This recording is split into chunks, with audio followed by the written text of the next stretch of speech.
Welcome to episode 11, guys. This is the YoungBloodPodcast. We have made it.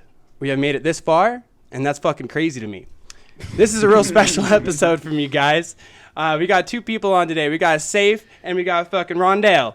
Now, what's up? How we doing? Real quick, a word from our sponsors. This episode is brought to you by Treasure Valley Barbecue. Treasure Valley Barbecue was started by a veteran about 2 years ago. He's a really good friend of mine, actually. And right now they're really struggling with this coronavirus stuff. And, you know, obviously they can't be doing haircuts. They can't be doing anything like that. So what you can do to go help them out is go buy a sweatshirt. They have really dope swag there. Just take a look at their Instagram. It's at Treasure Valley Barbecue. And then Amstyerdam Lounge. They're not a sponsor of the podcast, but I did want to say something about them and what they're doing. Right now they're making hand sanitizer. Right? They're making it? Yeah. Which it's kind of funny to me that they don't say that. No, actually, so I think what the process was, this is just off of David's Instagram stories, is I think they were just chilling in the clubs while they were shut down, tables set up, just making this and putting it in bottles. And they're selling those now. I believe from his story, it was like Monday through Saturday, like from noon to 6 or something like that. I'm not too sure on the times, but definitely follow David Munson at Instagram on Instagram at BottleSlanger. And I'm sure he'll have more information there for you guys. So at the end of the day, they're doing a great thing for a product in need. You'd be surprised about it. So. All right. And that's Amstyerdam Lounge. Again, guys, they are not a sponsor of the podcast. I just think what they're doing is awesome. And last but not least, Paint the Town. Paint the Town is an awesome charity that runs here in Boise, Idaho. It's basically designed for people who are in need. I donate my time every year to this charity, and a really good friend of mine, Rex Tedeschi, he's coming on next Tuesday. Basically, he's asked me to do some volunteer time for this, and I'm a contractor. Those of you who don't know me, I do tile. I do all kinds of fun stuff with my hands, literally. Pun intended. And so he's asked me to donate some of my time, and, you know, I really think it's an awesome cause. He does this every year. He's going to come on this week and talk all about that. But yeah, guys, this is the 11th episode, and thanks for checking in. Again, we got Saif and Rondell. What it do? Hello.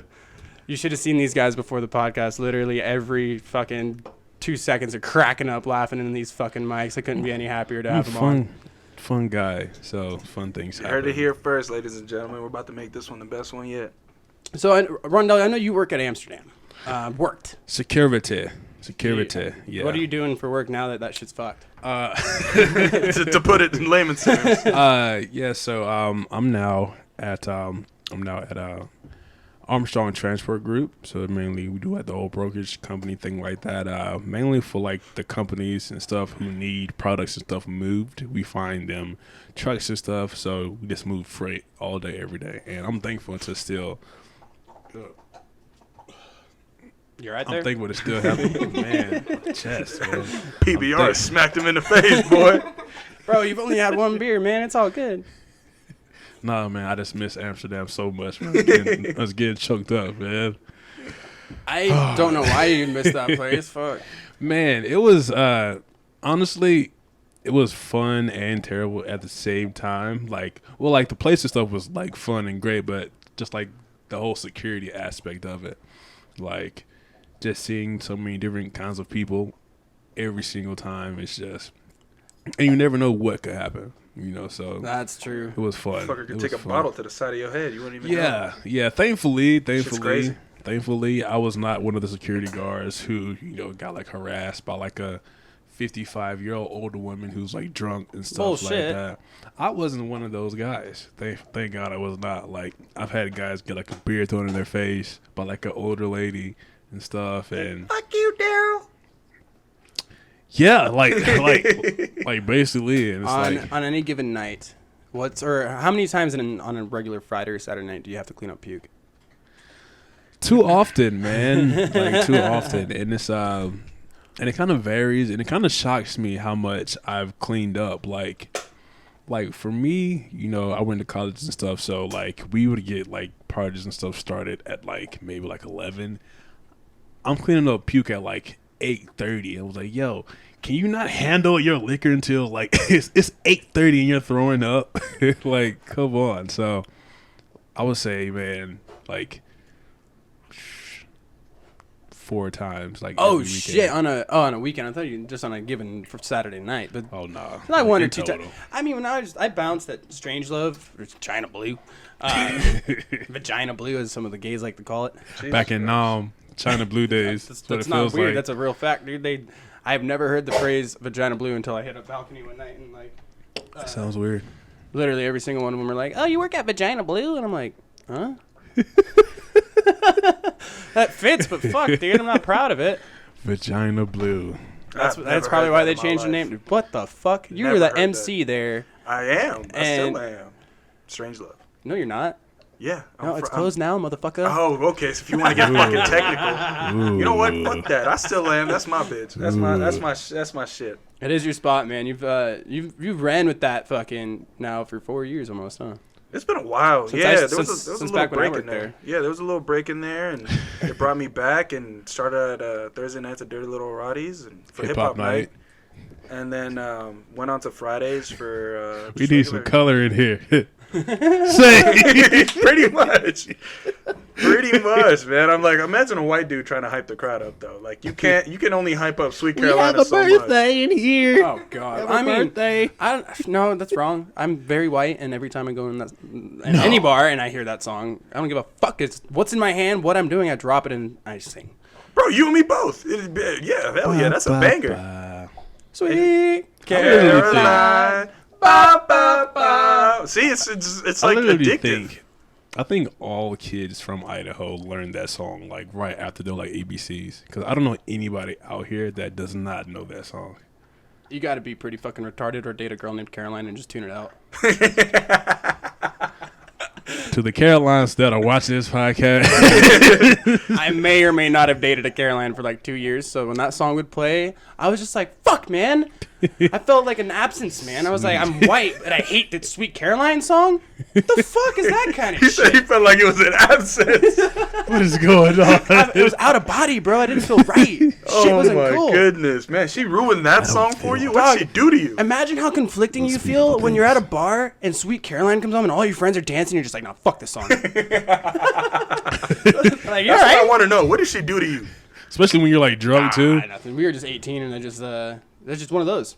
It yeah. didn't work out. Yeah. We're still friends to this day. Like we talk sometimes. I was about to say Not she had to after like this ran over your podcast. puppy or something and turn off a whole song to you. Not The after sound this of her name. podcast. Oh shit.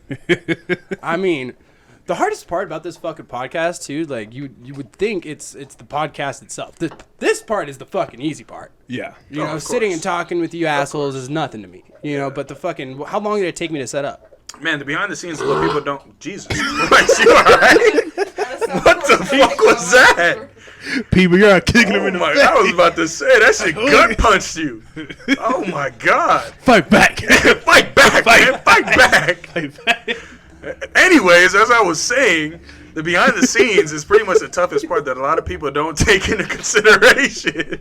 Can we please put the camera on him right now? It was worse. Please look at him It right was now. worse. Like, It what was is wrong worse. with you? It was worse because he tried to like lean away, like it's not high definition microphones. Hey, try it. I just heard a squirrel fart outside, and now you want to hide a bird. Like what? It doesn't Could work. you imagine, like, he's playing this back and all you hear is a quiet little... Oh, dude, I did a show the other night, and that happened, dude. I'm fucking sitting here doing a solo podcast, you know, like, oh, dude, my fucking apartment's all quiet. This is nice. And, like, my fucking neighbor, I literally hear... And I was like, You nasty bitch. I love my neighbors, man. He's a cool fucking military guy. He's big, burly motherfucker, but I heard a very, very vivid...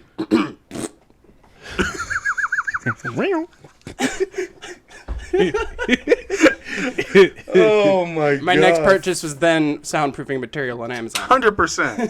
100%. My goodness. Could you imagine if he did that and then tried to blame the dog? He's the only one up there. Damn it, Jasper. What have you been eating? I mean, so I was watching or looking on Facebook, and since I'm buying all this podcast shit and all fucking shopping online, all of my ads and everything on Facebook is affiliated with sound and audio gear, of course. And I'm like fucking FBI. about to spend all this money on like that stupid foam shit with the like that looks like egg crates, you know, that you put up the soundproofing stuff. Yeah. Shit's like pretty expensive. And I'm looking at this picture of this dude singing, you know, and I'm like, oh, that's a cool picture, you know. He's got the professional recording, all that shit set up. And I like look in the background and it's like soundproofing shit in the back. And they're fucking egg crates, dude, like cardboard egg crates. Literally just had egg crates. Yeah, and I'm like, that looks legit as fuck. And like, it sucks because it's coronavirus. I can't fucking go around and like be like, hey, dude, Costco, let me get some spent eggs, you know, like some bad eggs. Let me use those eggs. Yeah, dude, because fucking like they're perfect. And long story short, egg crates. That's it. That's it. That's all it was about. My question is, what are you gonna do with those bad eggs? Don't complicate it. I mean, You can do a lot I of should things. just like what? Like you just go down the highway, just open up a window and just rocket launch those bitches straight out, straight. Boom. Let's just hope we don't think of anybody who's done us dirty recently, because then we could really find something to do with those eggs. Bro, what? It's about to start raining. Coronavirus. As soon as you find some toilet paper that's not been snatched up by 4 80-year-olds trying to fight over one roll. 4 80-year-olds. Bro, I've seen some shit on Facebook, man. I have seen some shit on Facebook. These motherfuckers do not care.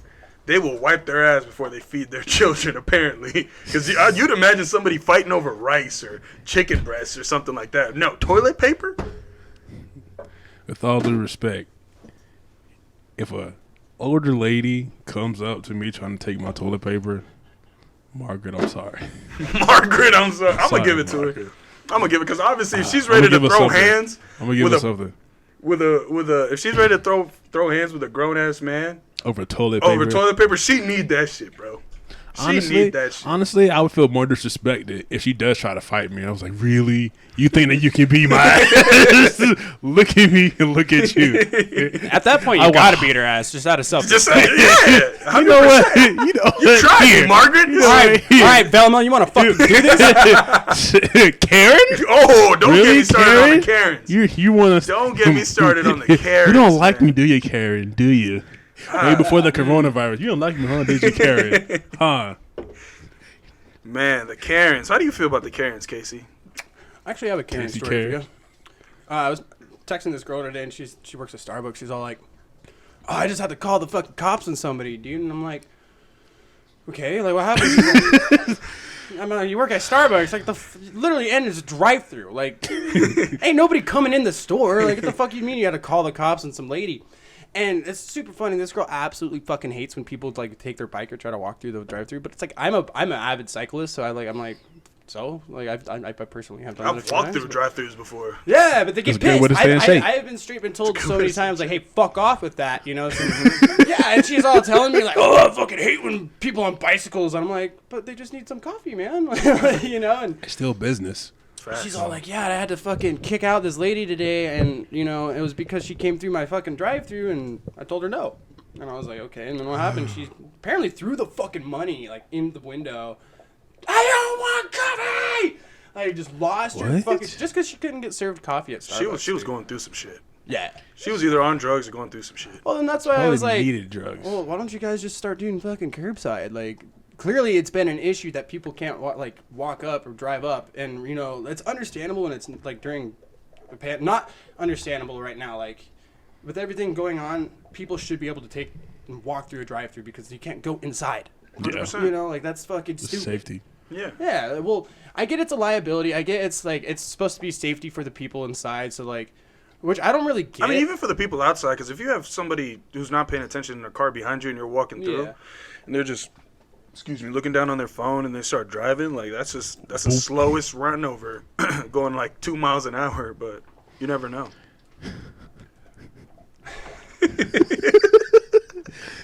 You never know, man. What's on your mind, Rondell?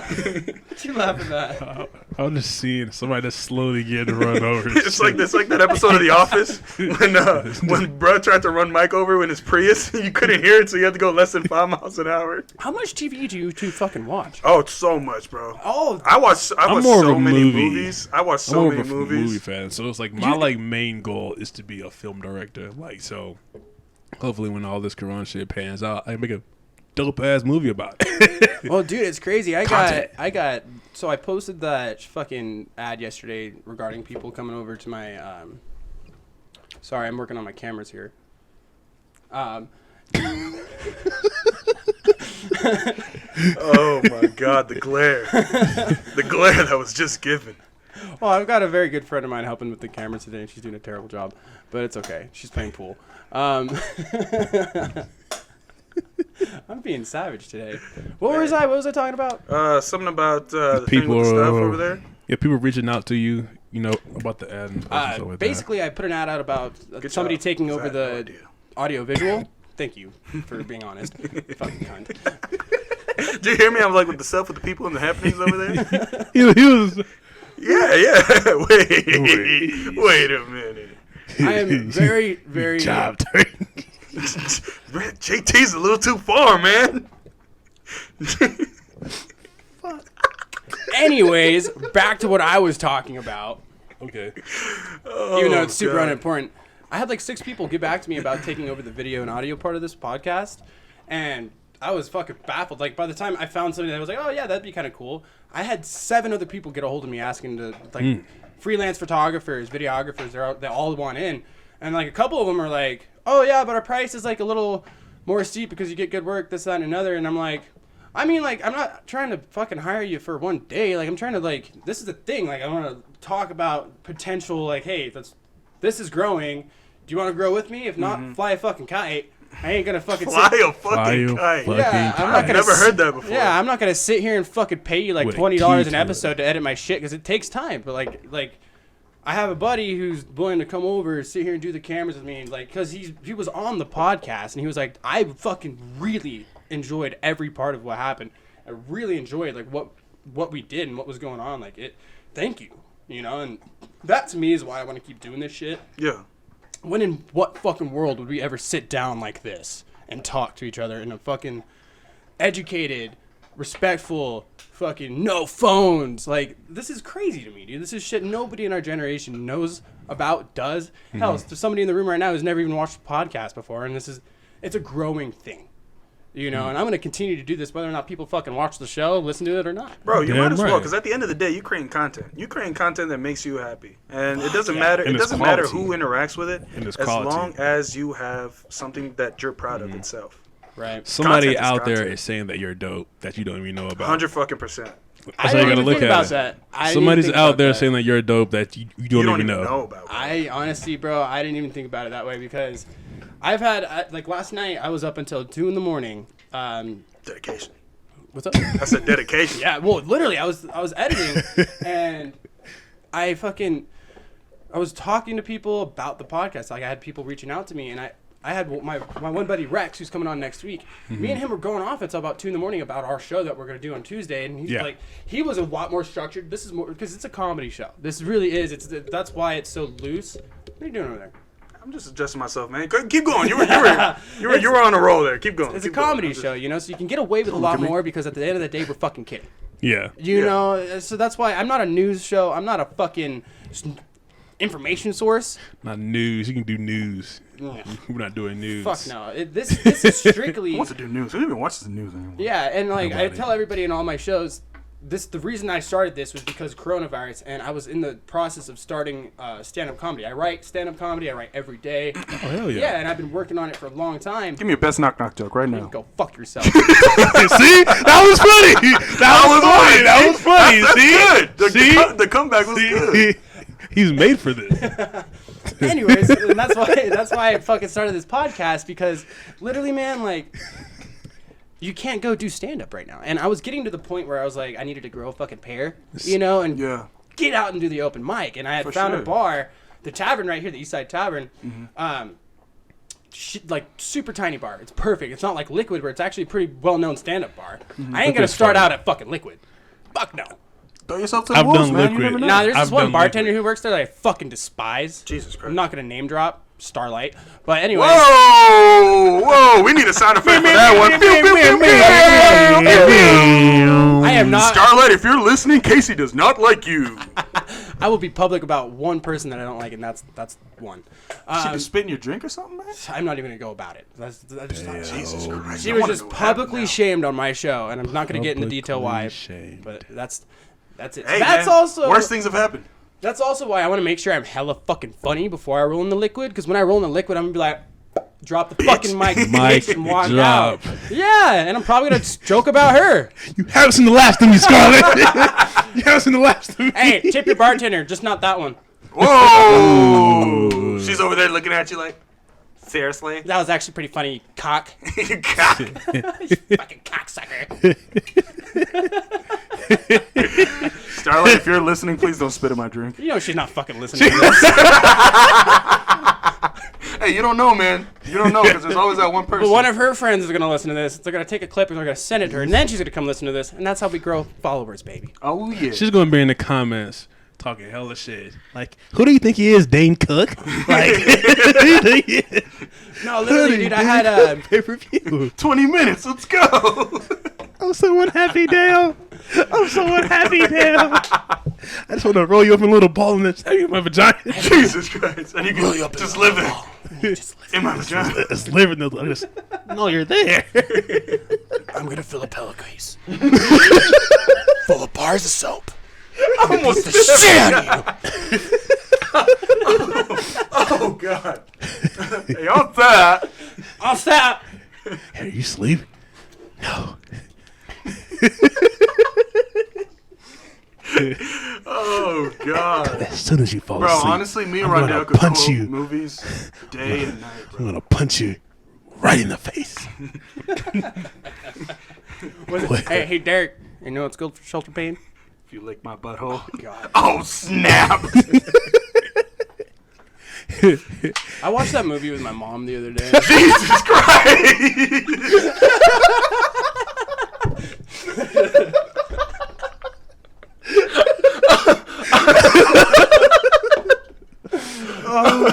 Oh, God. It was a good time. Oh, what did Mama Young have to say about that? She walked out of the room after about 15 minutes. Me and my dad were just cracking up. I didn't want salmon. Oh. I said it 4 times. Sweating's horseshit. Sweating's horseshit. Oh, my God. Yes, I'm not calling him dad. Not ever. Not even Even if if it's a fire. Brenda, get on my face. I'll drop that motherfucker.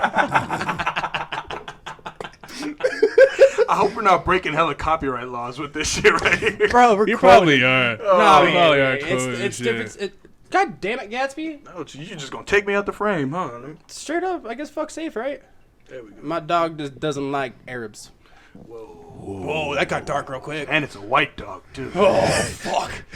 The Young House.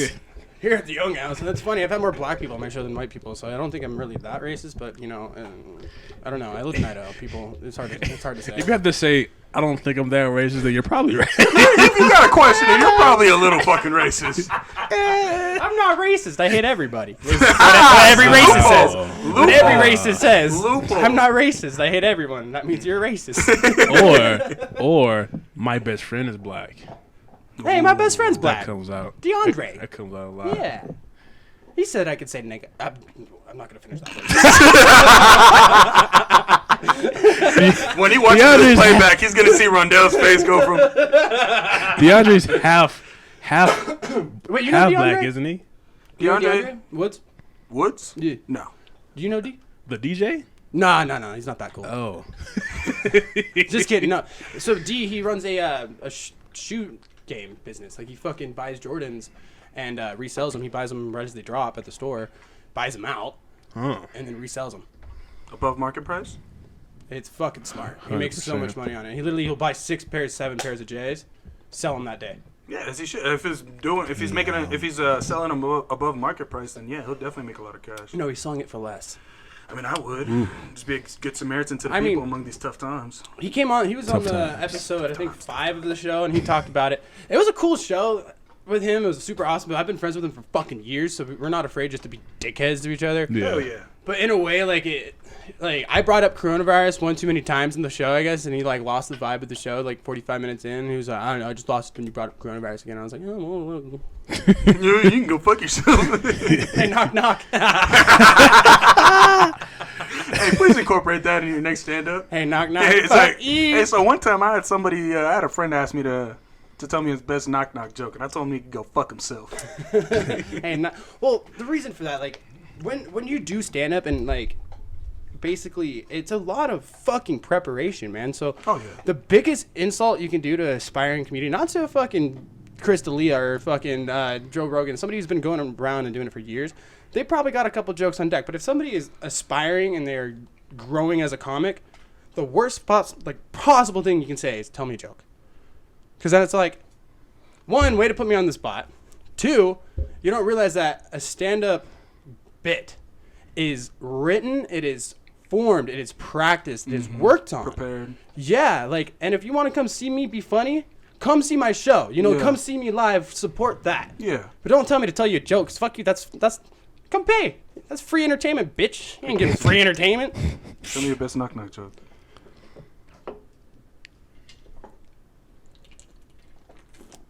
Dramatic pause. You ain't getting a knock knock out of me. God damn it. Man, it's only funny once. It's only funny once.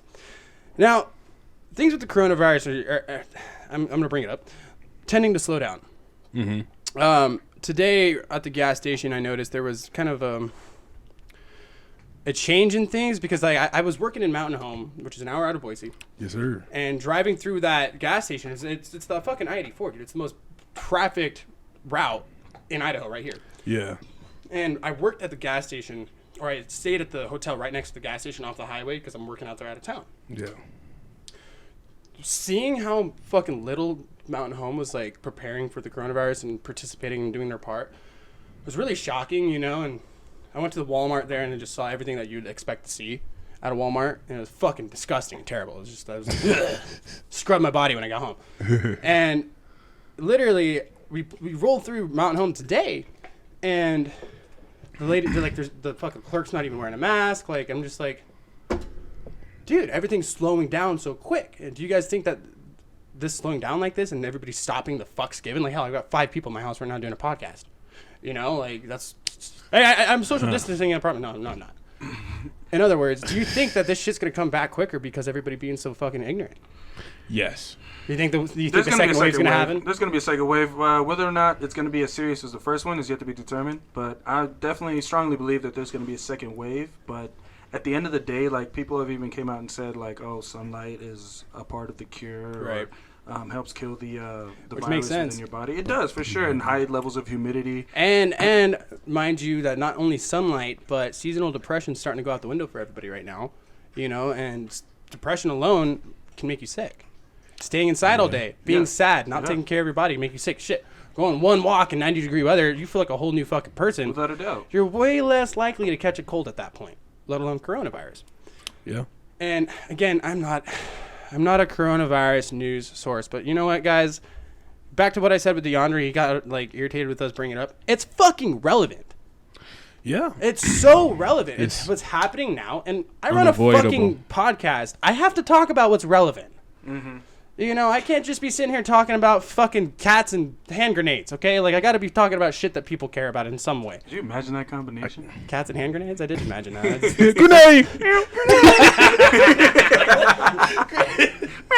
Dude, how about all these new fucking things on Warzone that fucking people are like putting the fucking C4 on like the drones and on fucking... And going in there to fuck teams up? Yeah, bro, that's just been crazy. I honestly... on Warzone fucking... On Call of Duty, so what you could do is you can get one of those drones and fly them around, but what you do is drop them in front of the team.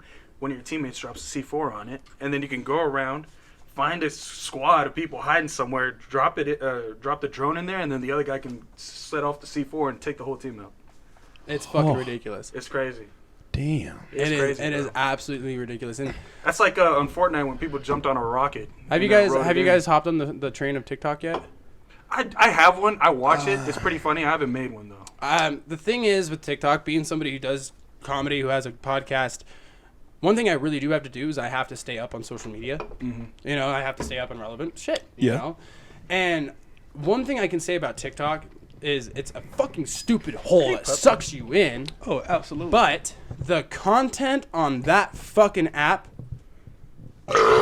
Jesus Christ is about as awesome as that burp. Just a little bit. I mean, I'm serious though. Like it's like I have a podcast, and like, what I was saying earlier, like to go back about the pre-production shit. Yeah, you guys sat here for a fucking hour just while we did the sound check, just while I fucking set up your mics, just while I fucking set up my computer. Like, you guys literally were here at 5. We didn't get started till like 7. You know? And got here at 6. Whatever. Losing track of time now. Yeah. But that being said, it's a lot of work, dude. Like, the processing, the editing, and all that shit, man. It's a full-time job, and I didn't realize it until I went back to work. I fucking... Oh, yeah, I got all this free time. Let's start a podcast. And my job started back up. And now I'm like, literally got home today, right after work, came straight fucking here and started setting up for the show. Yeah. You know, and then the second we finish the show, I have to start processing it. Yeah. And the second we process it, that's when I get it onto the phone or onto my computer. And it's insanely hard to make large video and audio files like this compatible on your phone.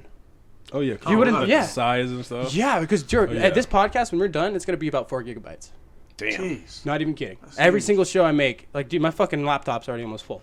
It's crazy because, dude, this is extremely high quality audio, 1080p HD. Fucking, I need better cameras. I'm working. Working on it. We're getting there, but it's growing. You know, it's growing, and it's incredibly fucking humbling to see it grow.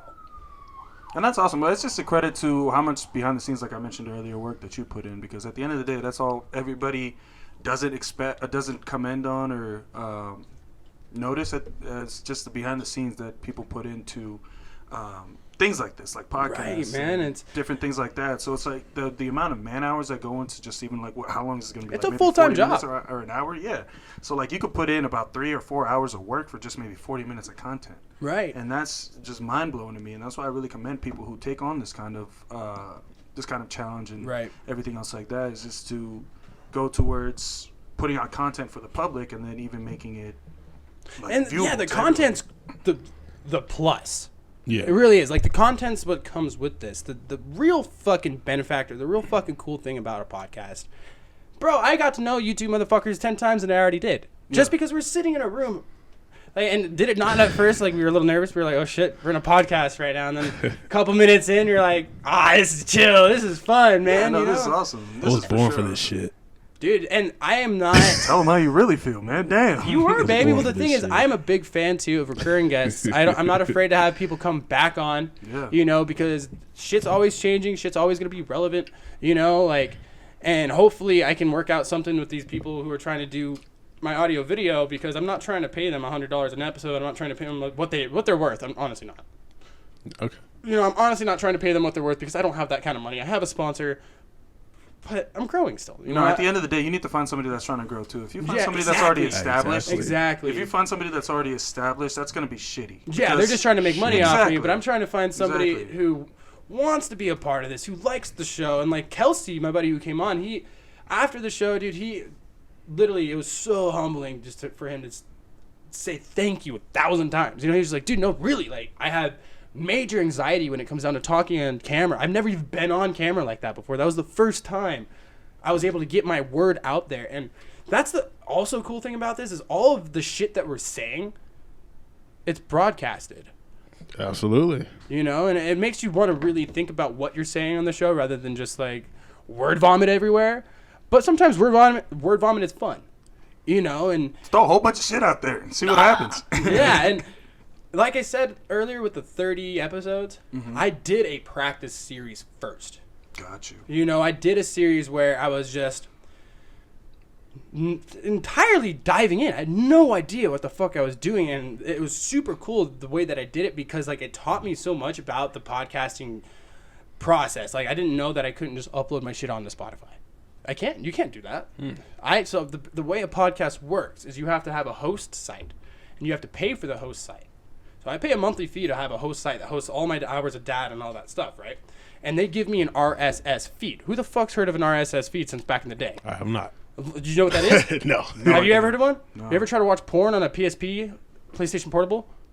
They will give you an RSS feed for that.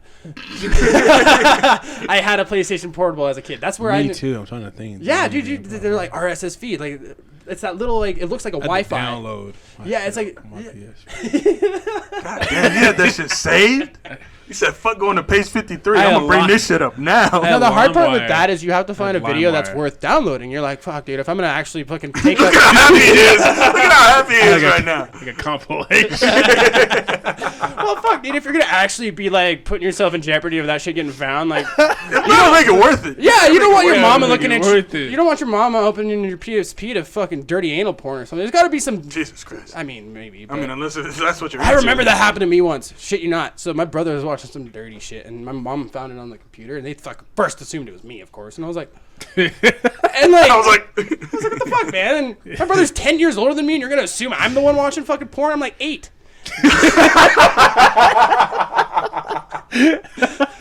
why'd they come to you first? I know, and shit, you not. They came at me, and I'm like, all right, cool. And then like, my dad makes some comment like, that's not even like.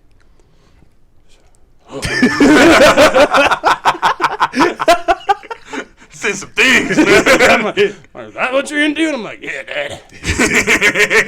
8-year-old me's getting off. I love you, daddy. I love you, daddy. Make it right, daddy. Oh God, I ripped my headphone out. Oh wow. Shit. Damn. So what do you guys think of all this, man? You've seen the process. You've seen how it's done. What we're doing here, man. It's some crazy fucking shit. Yeah. I mean, it honestly really is, but it's really dope to see like the final product. Like you see all the hard work you put into it, and you really see like the good effects of it. So it's actually really fucking dope. Did you expect any of what you got when you came Fuck here? no. You didn't expect Hell no. No, I was like, okay, I'm gonna go over. Check it out. A friend of mine, check it out, see what he's up. doing. I mean, this is my first time ever being on a podcast or being asked to do something like this. So I'm the type of person that's gonna jump into an opportunity when it presents itself for sure. And let me ask you this: would you do it again? 100%. I'm gonna be back. Absolutely. Whether it's episode 60, Absolutely. 75, whatever the fuck it may be, I'm gonna be back for sure. I'm for sure gonna be back. Rondell, would you like a beer? You damn right I would like to. Saif doesn't drink because he's a pussy. You damn right. I drove here. I be that every day of the week. Hey, he's a responsible human being, and you know that's something I can commend. As somebody with a DUI myself, I don't like to drink and drive and partake in that stupid shit. Yes, I did get DUI. Shit happens. People drink. Go fuck yourself. Knock knock. Just don't ask him for a knock knock joke. Hey, I learned my lesson. I got tossed out of a car. You know, so I was, and I got in trouble. So fucking. Well, That's keep a your twofer if I ever saw yeah, one. keep your shit and I to got in yourself. trouble. And I got in trouble. Dude, Damn. the fucking cop's name was Casey Handcuff. Man, he was born for this shit. It's like He was born for that shit. It's like He's a porn star name. Anybody order a pizza? Bro, I said that I said that exact thing like that Saif said was, oh, you're born to be a cop or whatever. I should have said you should be a porn star when he was arrested. That would have just been the fucking icing on the cake. I'm like, Casey Head. you ever use those in the porn industry? Because your name is perfect. Yeah. He was cool, yeah. bro. He was super cool, man. Like he honestly, it was kind of an asshole when I was like fucking sitting there with the neck brace on and shit, and they're all like doing the trauma check and stuff, and I'm like, oh, I'm fucked up. This is not good, you know. And this fucking cop walks up behind me and he starts checking my eyes, and I have a fucking 8-inch gash on my head, and I'm like, obviously fucking concussed, and this guy's like, let's see if he can see straight, and I'm like, what are you looking to gain from this? literally, and like I am the most white fucking boy you'll ever meet when it comes to cops. I'm just, yes sir, no sir. Like I'm super nice, you know. Yeah. It gets you far. And literally, this fool's putting his hand in my face, and I literally look at him like, I'm sorry, officer, but get your fucking hand out of my face. You gotta let him know at some point because look, the position. I was like, and what you gonna do when they come for you? And he's all like, all right, I got all that I need. I'm like, I'm sure as shit you did. I'm fucking hammered. Like, Jesus dude, I was like, I'm sorry, but I fucked up by drinking and driving in the first place. But I'm going to be a dick to a cop when he's putting his fucking finger in my face for an eye test when I have a concussion. And I think anybody in that circumstance. What? You got thrown from a car. The last thing that you're worried about right now. I rolled twice and got ejected out of my my driver's side window. I was about to say, you passenger side. How drunk were you? How drunk were you? Oh, he wasn't even driving. I guess it's time. I guess it's time for the story. He wasn't even driving. He was in the passenger seat. Hey, let's hear this one. Let's hear. What? There's nobody there. He was an eagle. He tried to beat the cops to it in the first place. Hop in the passenger seat. Matt Shredder and I had been working all day. Oh, Shredder, love that kid. He's coming on the show this week too, actually. Love that kid. Matt Shredder and I really were working our ass off that day. We were fucking moving his entire apartment out, and you know how when somebody asks you to move, there's never really as much stuff as you expect. Like they say, oh, it's just a couple things. You show up, you're like, what the fuck you mean a couple things? Like a full truckload. This is fucking 8 trips, dog. Like 3 refrigerators are fucking huge. Yeah, and because he's all like, oh yeah, we're just gonna move my apartment out. Yeah. And I show up, I'm like, fuck, dude.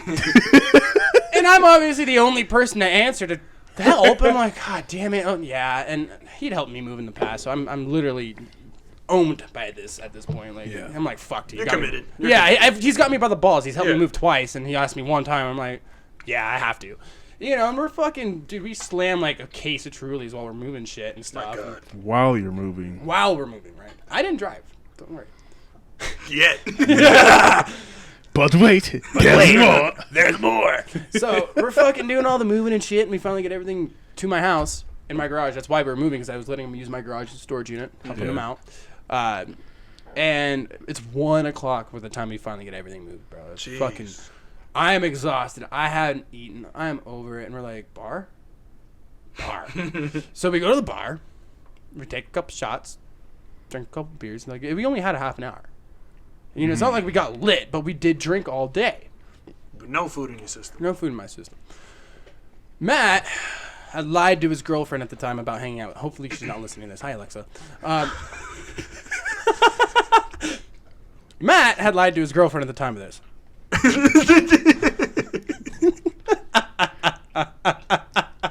Zoom the camera in. Matt. Needless to say, they're not dating anymore. Okay. Fuck. It's all good now. Needless to say, they're not dating anymore. But I see why he lied. That means I see why they're not dating. So it gets worse. So we fucking. Oh shit. Well, yeah. You know where Jim's Alibi is, right? Oh, I love that place. You know how close it is to Jack in the Box? Without a doubt, it's right across the street. Fuck yeah, it's right across the street. Please don't tell me. Listen, we take an Uber back to we took an Uber to the bar. We were so fucking good. You know, I knew I'd been drinking. I didn't take my car. I never put myself in a situation where I will drink and drive. Yeah. I leave my car at home. I'm so good about it. Like, honestly, I can 100% say that when I crashed was the most drunk I've ever been driving. Was one of the first times I've ever actually done it. Damn. Yeah, like I learned my lesson on the one time. And that's the crazy thing. Yeah. On the one fucking time I decided to do it. And I'm the fucking walking poster boy for fucking don't drink and drive at this point, right? So, I'm fucking like, dude, Jack in the Box. We're in the Uber. And he paid for the Uber because I helped him move. You know, it wasn't my Uber. I'm like, dude, can we please roll through? I'm so fucking hungry, dog. Like, he's like, no, dude. No. I'm like, why, bro? I've been moving all day. Like, I haven't eaten. I don't have shit food in my house. I don't have fucking Uber Eats. Roll the Jack in the Box. He's like, dog, I already told Alexa we were just drinking at your house. Like, I can't be any later, and then she'll know I was at the bars. And I was like, you son of a bitch. Okay, damn. Cool, let's go home. So I'm like, all right, whatever. Like, fuck it, fuck you. All pissed off, and I roll into my house, and I'm like, I'm so fucking hungry, and I stare at my keys, and I'm like, you can do it. You can do it. It's only a mile. You can do it. You can do it. And I'm fucking. You got the two angels on your shoulders? No, just one. He says, "You're hungry," and I'm like, and I'm. The other one got stuck in traffic. He didn't even bother to show up. The voice of reason got stuck in traffic. It's like, best part is, dude, you know me. I'm a fucking bartender for years, bro. I have the iron liver, like all of us do, you know, and I had gauged off how I felt instead of how much I drank, which is the number one mistake. If you're a fucking certified bartender, the number one thing you know is it's not how you feel, it's how much you had. Period. If you're tip certified, that is the way it is to go. Because you know, as a bartender, you have a tolerance. So you should know, my tolerance is a little more fucked up than yours, so I should probably not be doing that. I gauged it off how I felt. I was like, I'm fine to drive. Like, I don't even feel drunk. Little did I realize I had all the alcohol still sitting in my stomach. So by the time I got to Jack in the Box and spent $25 on food for myself. $25. $25, guys. 25 bones. Couldn't make that up. Didn't even eat it, by the way. Oh. Find out why in 2 minutes. Here's where it gets stupid. Plot twist. Oh, sick I would be if I spent $25. It didn't even. So instead of my dumbass, which is already being a dumbass, being more of a dumbass and staying at Jack in the Box, just eating it real quick and food in my stomach before I drove home, I was like, I'm just going to make it home real quick. You know, I'm right here. Yeah. And I'm driving down Geckler. I'm like, I'm fucking hungry. And, you know, I'm driving, dude. I'm fucking driving. Zooming. But, Cruising. dude, when you're drunk, I'm not trying to advocate drinking and driving, but when you're drunk, your car drives so good. Holy fuck, your car That shit drives. hugs the road. Oh, man. That shit hugs the road. And literally, every song you play is a song you wanted to bro, hear. this is exactly what happened. I was like, ooh. I didn't know this car drives this fast. And shit me not, this is a fucking dreams, Trailblazer, dog. dude. This They ain't no love fucking you. sports car. This ain't nothing cool. It's a fucking my mom's Trailblazer, dog. I'm like, He's in it. He's in it to win it at that point. I didn't know this thing could go that fast. Shit! Oh, God. Bro, I'm going 90 miles an hour down Geckler. That's 30. Yeah. My God. You were triple the speed limit. Jesus. S-turn. Swoop! Hit the S-turn, dude, and fucking next thing I know, I wake up outside the car and I'm like, You're gonna need a bigger butt. Crashing. so I'm sitting there, and my first instinct at this point, I'm like, what do? I'm like, all right, get back in the car, drive. My Jack in the Box. Dude, that would have been my first thought. Well, 100%. it kind of was. I was like, where's my phone? Where's my food? Oh, shit. Oh, fuck. And literally, dude, I'm so, like, I felt myself get thrown out, dude. That's crazy. I was awake the whole time. I was like, oh, fuck. Ow. Whoa. Jesus. It didn't hurt. It didn't hurt at all. What? No. I broke my back. My L2 vertebrae fractured it. That's Also got adrenaline. 10 staples in my head. 10. Adrenaline. 10. For sure. Literally fucking 10 staples, the size of a fucking, like an inch. Staple? Oh. Staples, dog, not staples. I got. And then the fucking asshole doctor, when he's clipping doing it, them. he's all like, one more. I'm like, fuck you for one more. Like, what? I'm like, you're doing staples in my head, not fucking making a goddamn project over here. Fuck you, man. DIY suitor right there. And literally, I'm sitting there holding my, like, checking my body, and I'm like, I'm so close to my house. I'm literally, bro, 100, actually, exact distance was a quarter mile. It's a quarter mile from my house. It's 1 mile from Jack, quarter mile.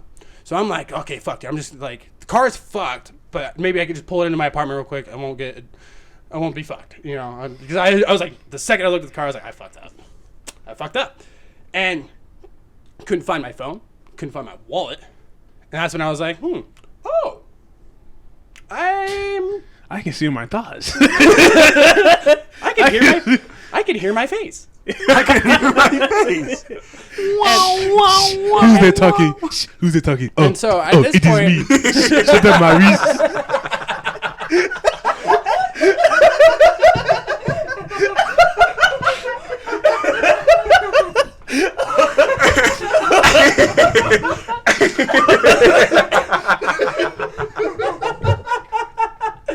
Oh, wow. Oh, it is me. It is me. Shut up, Maurice. oh fuck. So it's just me at this point, and fucking out of it. And so then I'm next like, oh dude, I can't even open the door of the car, bro, because I was gonna get back in and drive back to my house. So, your next thought was this drive to your house first thing. after already Being flipped out of a car, I was failing like, once at driving. I was like, my first instinct when I looked at the car was, okay, I can see the entrance of my apartment, dog. yeah. I can literally see it from where I was. I was like, fuck, it's right there. If I literally just move it, if I can get this car to move from this location into that complex and park it, I'm scot-free. And then I felt my head, you know, I was like, oh, fuck. So at this point, I'm like, I need to call 911. Like, there's no getting around this. There's no fucking schwilly-dilly. You're done. You know, I accepted my fate. what I did from there. Schwilly dilly. What I did from there is I ran a quarter mile to this apartment. I jogged with a broken back and a fucking 8-inch gash in my fucking head. They could see my skull. And because I was like, the only fucking thing that I could think of was guy from upstairs. He's home. I just got that. Fart guy, he'll be around.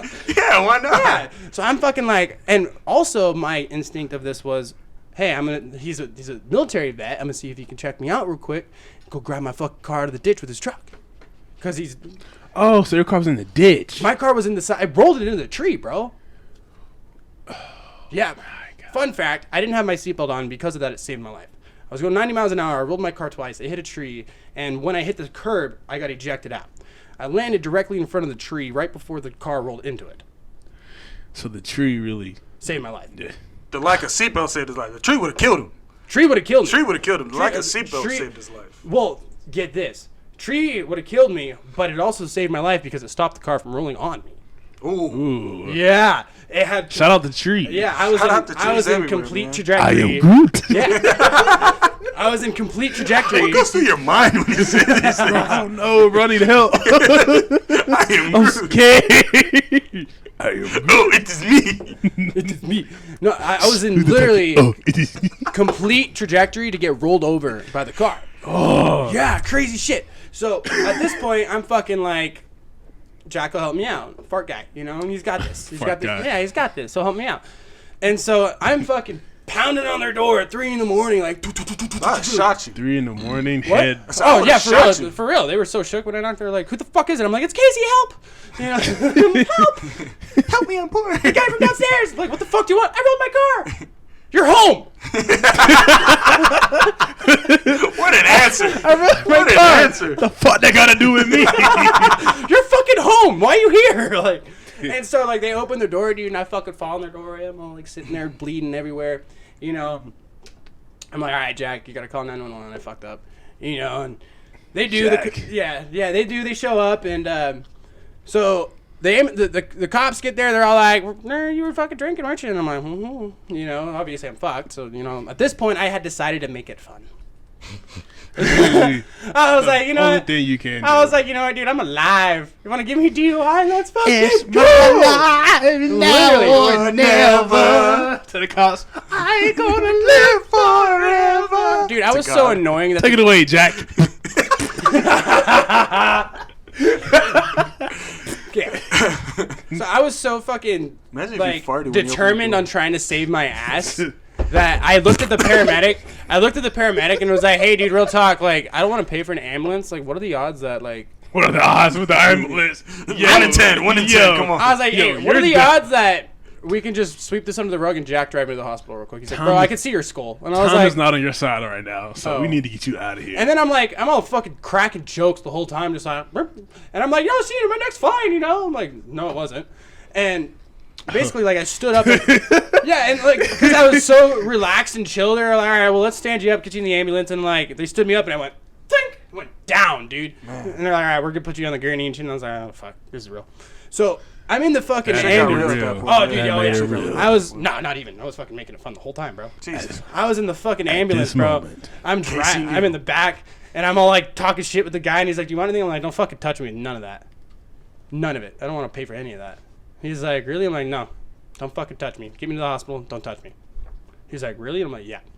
And he's like, and I got there, and I was real close to the hospital. I was like, "Fuck, I'm hammered." Yo, you want to hit me up with a quick IV though? Some fluids? And he was like, yeah, I got you. And then come to realize he just gave me the fucking IV. He didn't actually give me fluids. And I was like, you son of a bitch. Because I totally butted up. I was like, yo, dude, like, no, I think about it. Like, hook me up with an IV real quick, yeah? Help me out. You know, like, straight up asked him to do that, bro.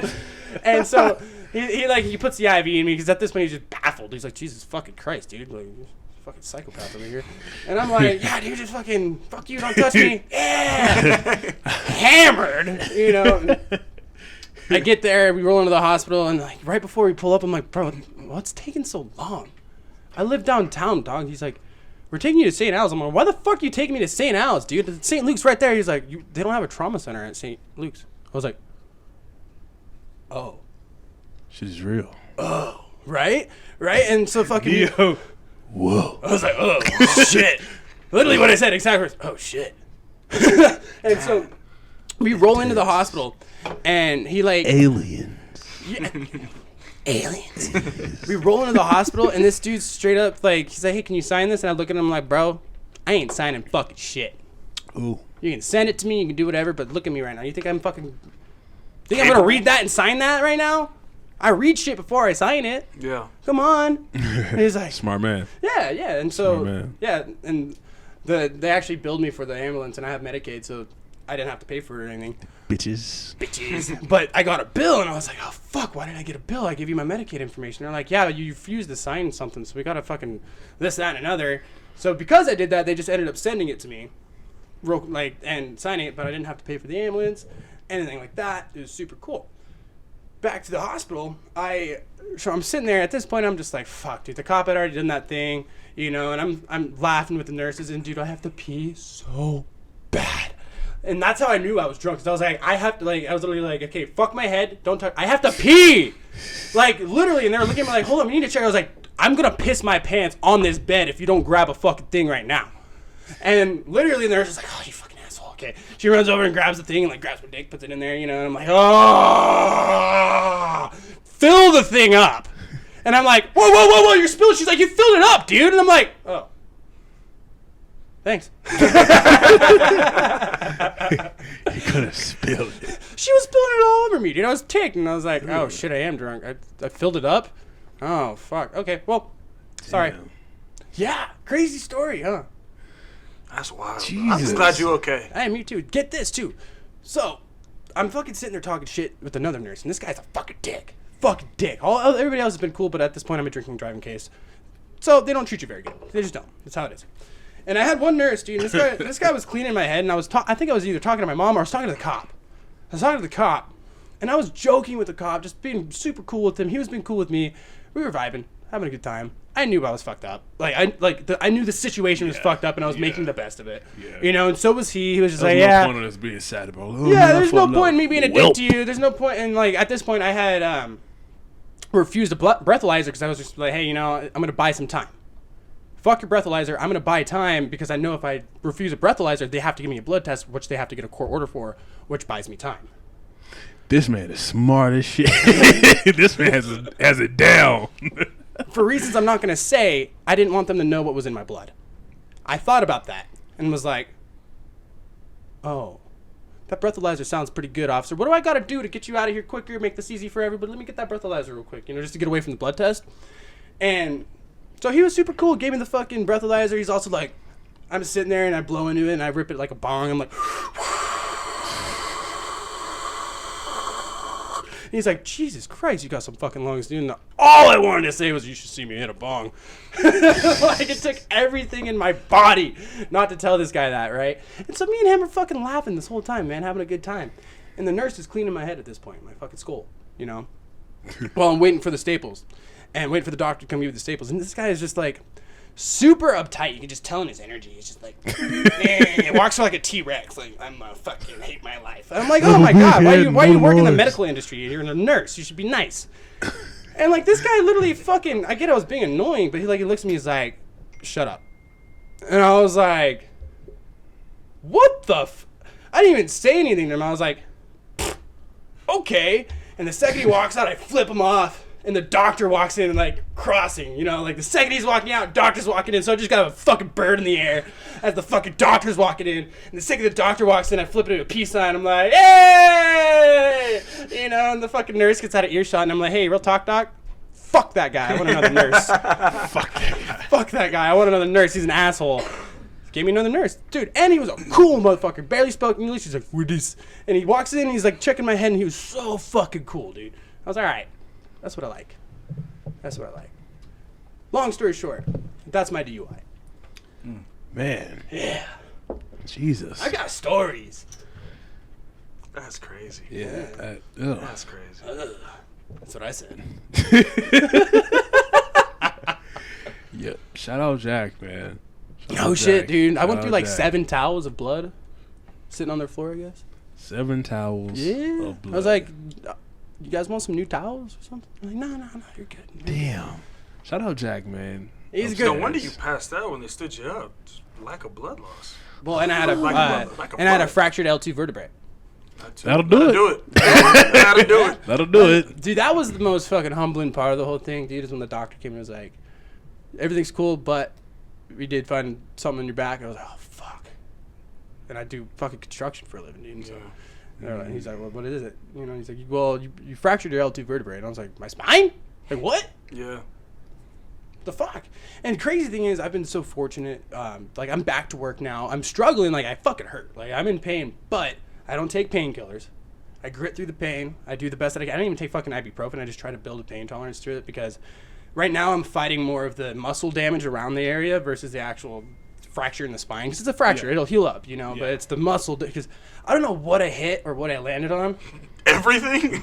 Oh, you went through the damn windshield onto the road. Yeah. Well, I'm not sure if I hit the curb or if I hit the tree. You Probably hit the gutter. Probably hit the gutter on the road right next to Yes. Yeah, sound like you probably hit the gutter. All right, you guys are going to talk about an Amsterdam story real quick. I have to pee. Oh, let me guess. Okay. Well, take it away, Jack. No problem. No problem. So, letting people out there know this is my first podcast. First podcast I've ever been on. So, shout out to man Casey for asking me to be on this. Same. So, don't just chime in on my shout outs. You had time for your own. So, also want to shout out the lady over here doing the camera work. You can't see her, but we can. But she's killing the camera work right now. She's being modest. She's really having the camera work. They can't see her shake her head. But I did. I got distracted. I was looking at my phone for like a while. Okay, so we're going to. I tried. But no, he wants to talk about, I guess, Amsterdam, because I think all three of us have been in the downtown part of Boise for a number of years. We've seen it come and go. We've seen the China Blues turn to the Strange Love. We've seen the bistros turn to Amsterdam. Man, seen it all. turn into karma. And we've seen beautiful girls downtown turn into single moms. But it's all good though. Like, we can never I'm blessed to have the opportunity to be downtown for so long. Like, I have been working security at Amsterdam for quite some time. I've seen my guy Casey in there plenty of times. Too many, but plenty Too of many. times. But, I would not say I'm a regular, but I would say that I go there every day. So You're a fan. You know, You're a I'm a fan. fan. You're a Well, fan. I don't know what you're considering. Consistent. Man, consistency is key. Consistency, Consistency is man. Well, I don't know if I go there because I like the bar or just because I know the people. You because, like the people. Yeah, like I don't fucking care Like about if the same people are at a different place, you'd go there. Yeah, if I don't, I love you to death, David, but you hate the fuck out of me, so it's not like I like you either. Jesus Christ, man. I love him to death, but he hates me, so what do you do? Why does he hate you? Because I'm an asshole. That's fair. That's fair. I give it to him. I mean, like, also, I love David Munson to death. He's an amazing character. He does a really good job at what he does, but he has worked so hard at creating that atmosphere that he tends to doesn't, like, enjoy when there's other alpha energy around. He's got it controlled. He's got it in his atmosphere. He's doing a great job at it. And I could see why, as another guy, I don't like fucking guys coming in my shit at all. That's just me. You know, so I do have to give him, I do have to give him credit. Like, he does a great job, but he doesn't like other alpha males. And I see the face you're making right now. You're trying really hard not to say anything about Amsterdam because you work there, and you love David. But I love him too. No, I wouldn't say he has a problem with alphas. I wouldn't, because I consider myself an alpha male with the energy that I bring at the end of the day. Yeah, but not in the way that I bring it. Oh, is this an alpha face-off here? Is that what we're doing? No, I'm just more ignorant. You have more respect than I do. Yeah, I would definitely. You definitely have a lot more respect. I'm a business owner who also doesn't take shit from anybody who's not me. So, and he's the same exact person. It brings, definitely brings a different vibe at the end of the day. You know, like I I have can see where very you're coming from big with that. dick energy. I just walk around swinging, you know, and I know that, and I have to be aware of it because I'm an asshole, and if I'm not aware of the fact that I'm an asshole, I shouldn't have a podcast. That's a bar.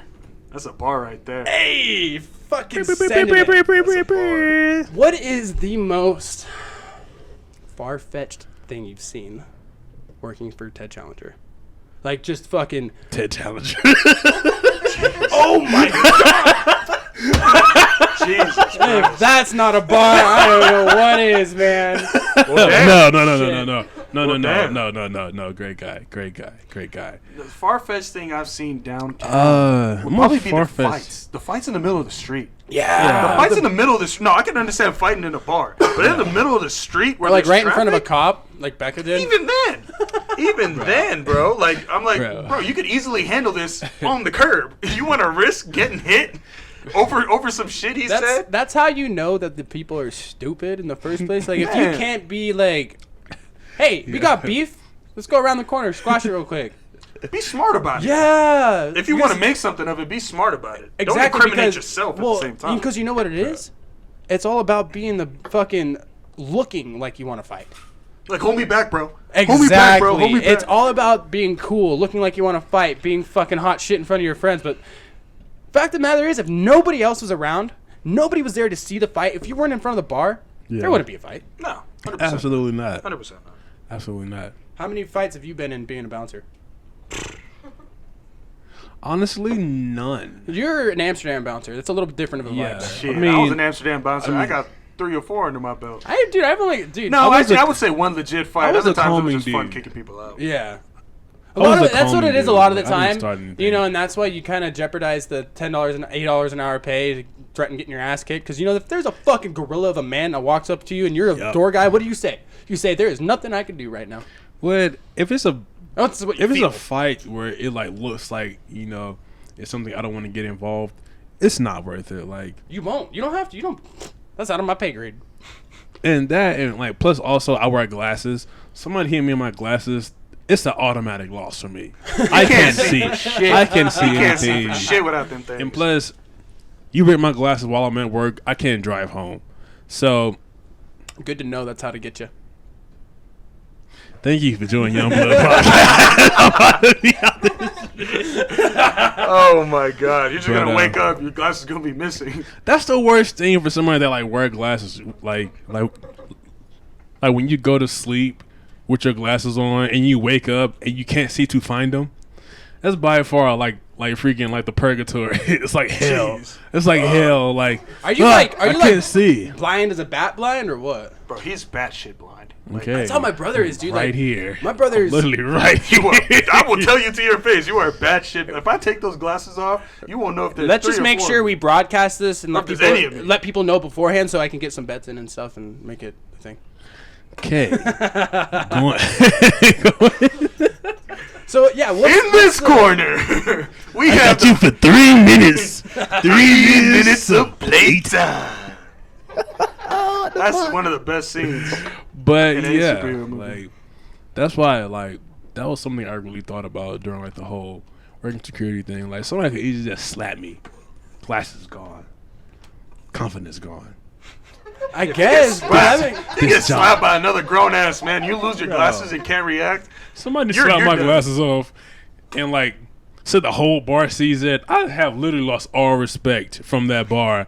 If a Can't crowd show of your people, face. Can't show your face again. I can't be security. Oh hell It no. was like, wait, what you the guy who got his glasses slapped off last weekend? Oh, fuck you. and then- fuck you. and then cried in the corner saying I can't drive home. Hey, I would have cried in the car, not the corner. Fuck you guys. I would have went to the car. How about you, Saif? What's beside the glasses point? We never really answered the question. what's the craziest thing you ran into at China Blue?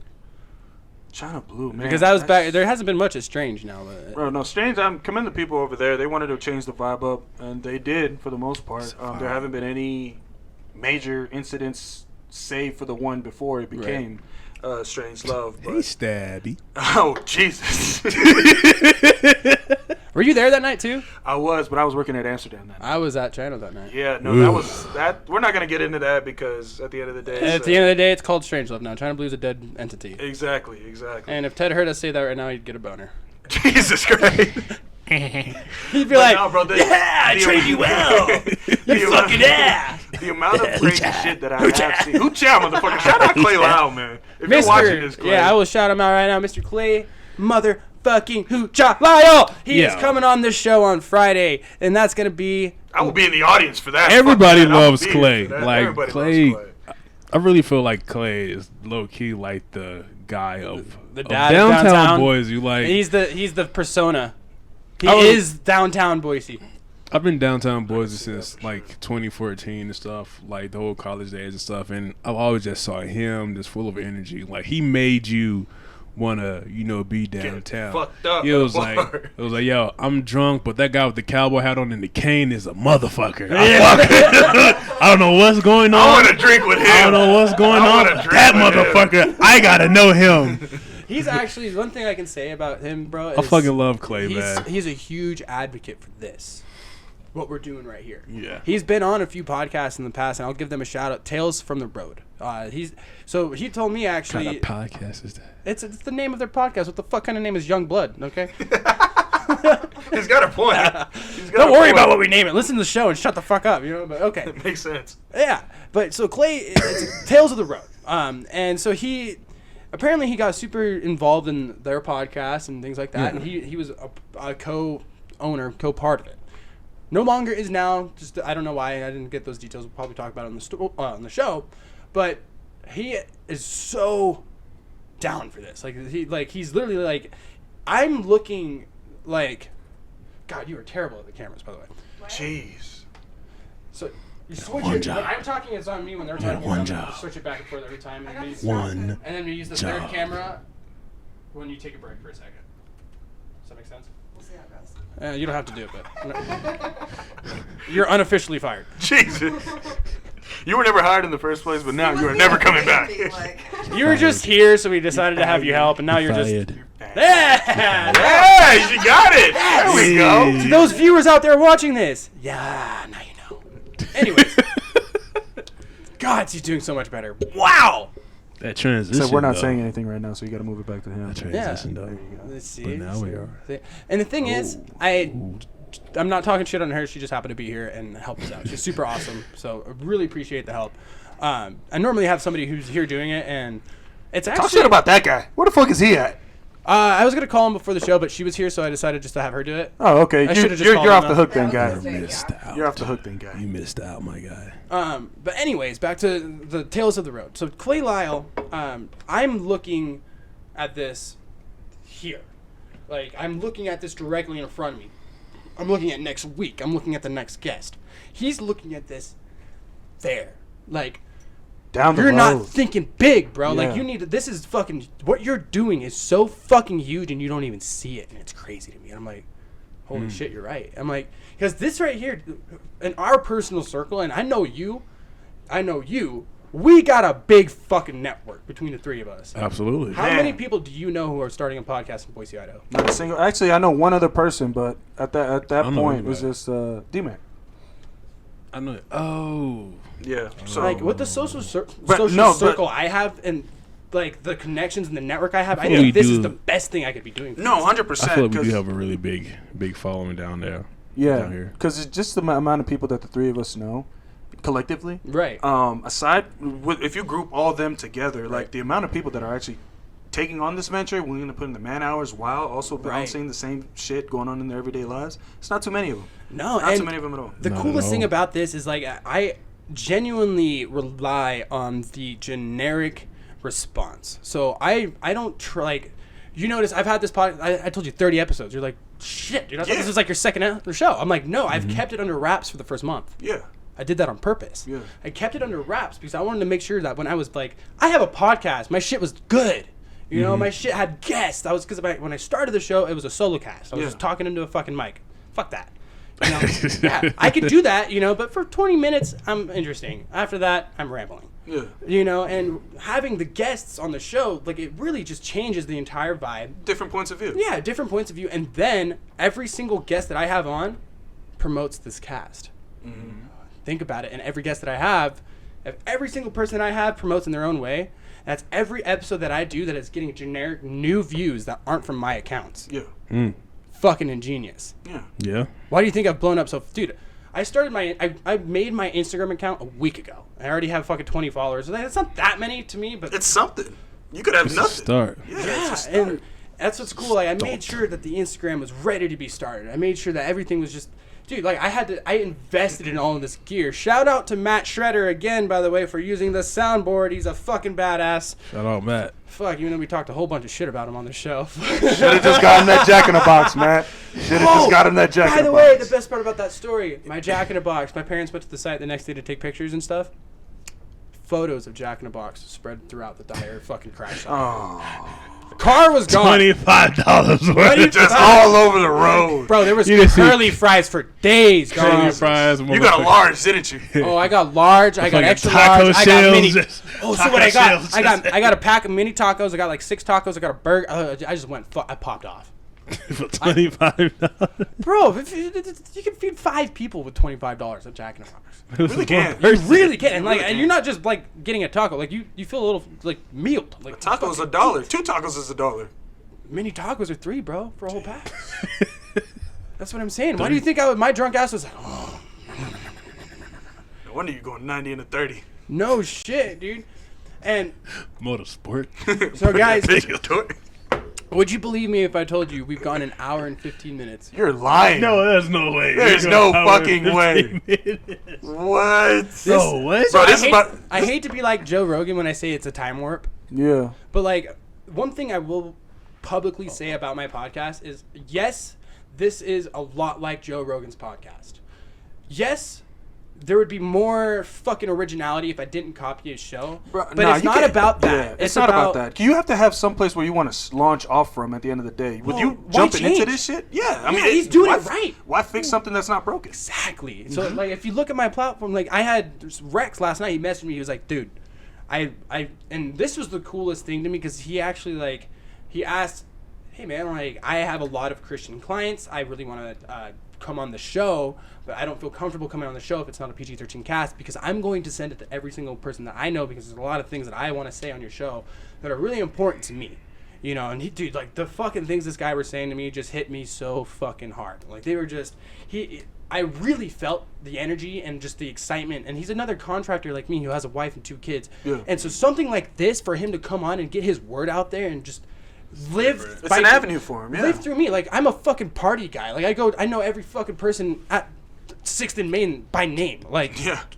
I hate to brag, but I do. Like I can literally name almost every bartender by name and they can name me. Yeah. They can name. Exactly. That's the important biggest part. part. That's the important That's the part. biggest part. You If know, they Casey- know you. You're like, in the door. You know Casey? Yeah, that one fucking dude. Yeah, it's not always a good thing, but fuck, dude, they know me, you know. And Yeah.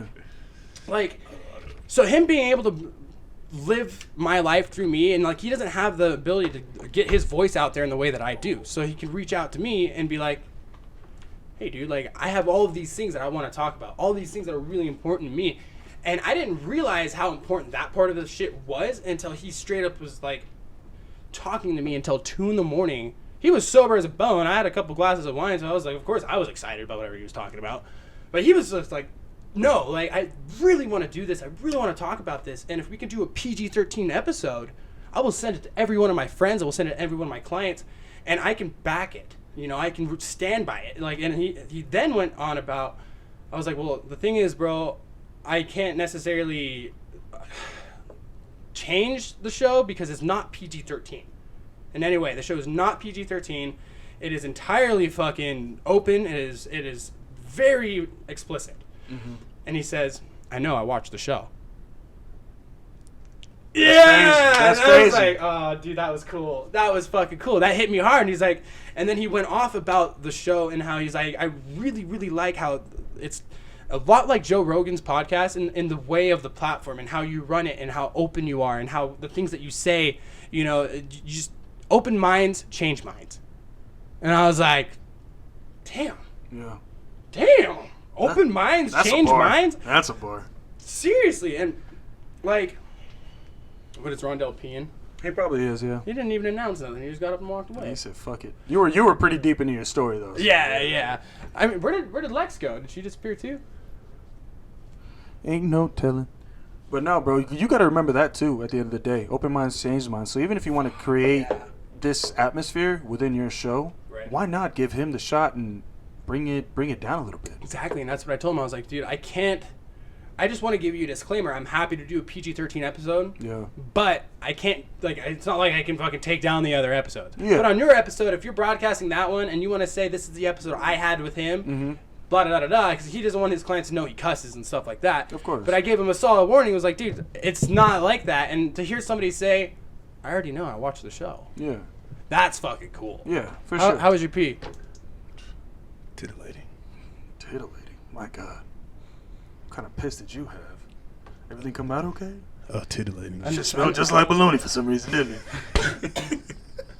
Your pee smells like bologna? When? Have you ever had bologna piss? It's from Tropic Thunder.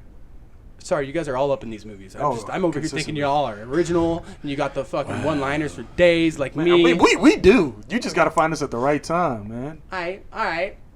Rondell. Time is now. What's the time then? What's the joke? Fuck you. Go fuck yourself. He's learning. I will never ask another stand-up comedian to tell me a joke. Well, like I said, dude, if you talk to like Burt Kreischer or something like that, and like Who it was, the fuck is that? Oh, dude, fuck you. Yes. Consistency. Bro, Consistency. Love the Burt consistency. Kreischer is funnier than shit. Check him out. Sorry, Burt Kreischer is funnier than shit. Did you like that? Fucking right, I did. He's funnier than shit, dude. But I was watching this YouTube series, right, on him. He's a stand-up comedian, very famous stand-up comedian. He's been on Joe Rogan's podcast many a times. You guys ever heard of fucking Sober October? No. So Sober October is a challenge that Joe Rogan does on his podcast every year with 4 other guys. Joe Rogan, Burt Kreischer, Ari Shaffir, and Mike Tyson. Fuck you. No. He's had him on the show, though. Have you seen that I know. episode? That was a good episode. I know. I've seen that one. I'm Mike Tyson's I like coming on Joe next week, Rogan. guys. So come. If Mike is in this, living room, I will be here. I will be here sitting on that couch back there. Yeah, that's what I'm. It's gonna get to that point, bro. It's gonna Have a get. viewing. No, literally, it's get to that there's pussy people. Fuck you. There's people who do that. So there's podcasts that do live podcasts. So they take their whole studio and they go to like CenturyLink Arena and they have an audience and they bring people in from the audience and they fucking do all kinds of crazy shit. I'm with that. I know. I don't know. Duh. Yeah. Obviously. No, I said I don't. I don't want that. You know why? It's Mike Tyson. I want, again, to be kind of like Joe Rogan in a way that I have a studio. I want to fucking. Also, because you guys know Tom Green? Hell yeah, no fucking Tom Thank God. Green. I was hoping you didn't say that about fucking Tom Green. I'd be cry a little. Tom Green is the forefront of podcasts. He's the founder, the original, the starter. He went on Joe Rogan's show this week. Talked about a whole bunch of fucking super relevant shit for people like me who are podcasters. He was talking to Joe about basically is it hard to get people to leave? And I was like, holy shit, I didn't even think about that. The last show that I did with Kelsey in Camden, we partied so fucking hard after the show because we had so much fun during the show, we didn't want to stop. And that's when he was like, is it hard to tell when it's time to stop the show? Like, it's a constant party. Like, and so he's like, that's why I decided I had to take the podcast out of my house, because I'd be on the road for 3 weeks. I would be doing all this shit. I would come home and just see the studio, and like there was just no escaping it.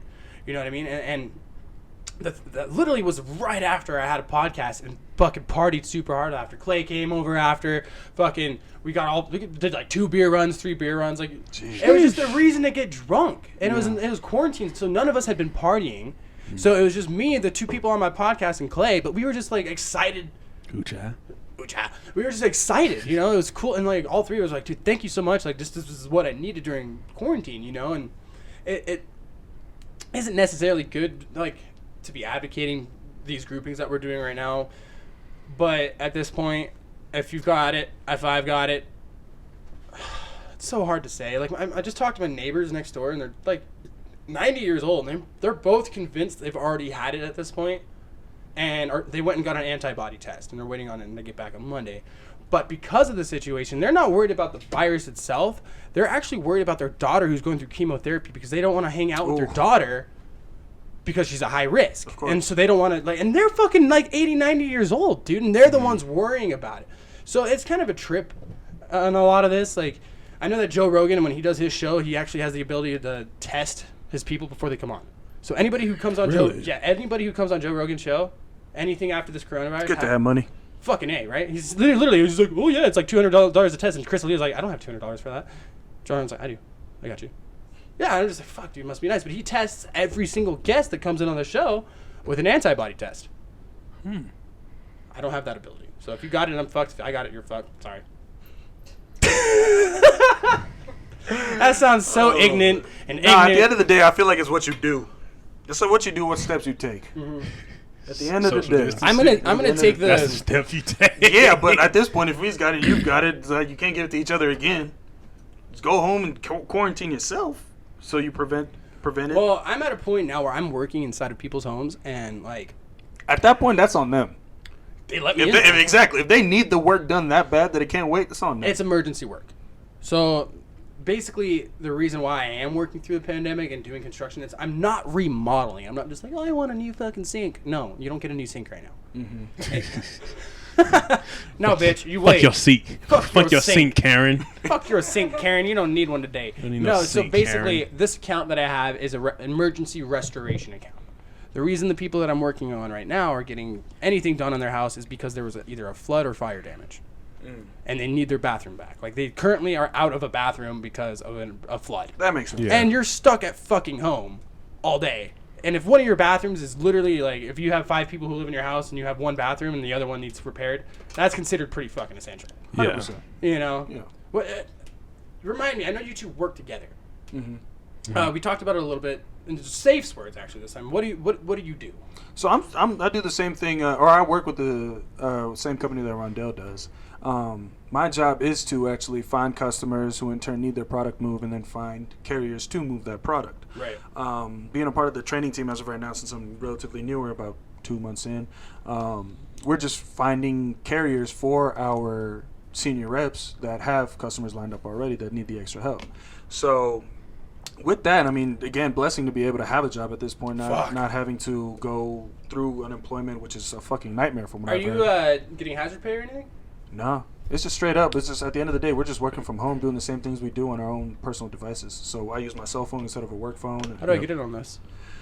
I don't know. Are we hiring? I could definitely send your application in, man. I know there's a bonus involved for me if they hire you. Explain, if I were to start working the job, do I just fucking sit at home and on the phone and like at the end of the day, I don't Basically, yeah. But it's a point. So you have if a they home would wanna office and bring you in. Yeah. It's on the point if they want to bring you in, because we actually had this discussion in our training group. It's like we've been talking about wanting to bring people in, but it's the same. Is it the same thing doing it on a Zoom call than it would be in person? Right. Because at the end of the day, the person that is our team lead is a training leader. We've learned so much from him just from the time that we were in the office that you can't translate that on a Zoom call, bro. You can't. You can't. So even if you do want to bring somebody in, they're going to be lost half the time. Well, he has to take care of like maybe 4 or 5 other people, and it's just going to be a lost cause for that person because they're going to be so dumbfounded about what's going on, especially if they've never been within the industry before. Muggles. One thing I can say that's right. One thing I can say that's super cool about my situation is like, you guys know me as a bartender, you know, and a lot of the people downtown know me as somebody in the industry. They don't know what I do is actually legit. Yeah. Not, like if you know me from downtown, did you know I'm a tile installer? No. Until after you followed me on Instagram, of course. Actually, I don't know if you remember one night, but I was trying to I was like, yo, let's hang out one night. He was like, yeah, no doubt. You didn't give me your phone number. You fucking gave me your fucking card. I was like, yo, what kind of shit is this? That's the hardest shit in the world. That's the hardest shit in the world. That's free publicity. He fucking might as well have said, young, Casey, young, yeah. Would you hand me one of those business cards? And no, I did not call you either. in the white box. No, I did not call you. But you know, as douchey as it sounds, funny. to say, like, It was funny. They're legit business cards too. It's not because I worked for a fucking Ponzi scheme and they bought my business cards. Yeah. You know what I mean? Some people are like, I have a card because I have a card. Like, bitch, I own this fucking company. Yeah. CMY LLC. This is me, myself, and I. When somebody, especially a girl, asks for my number, you know how suave it is not to pull your phone and just be like, 100%. call Yeah, me, dude, you bitch. would definitely give him your card. Yeah, Put the every ball in time. their court. And every time, I feel like such a Understandable. baller, but I'm always not a baller when I do it. Not always am I a baller when it's done. There's been plenty of stories where I've either see my card like thrown around the floor, or they're like, you gave me your card last night? And I'm like, yeah.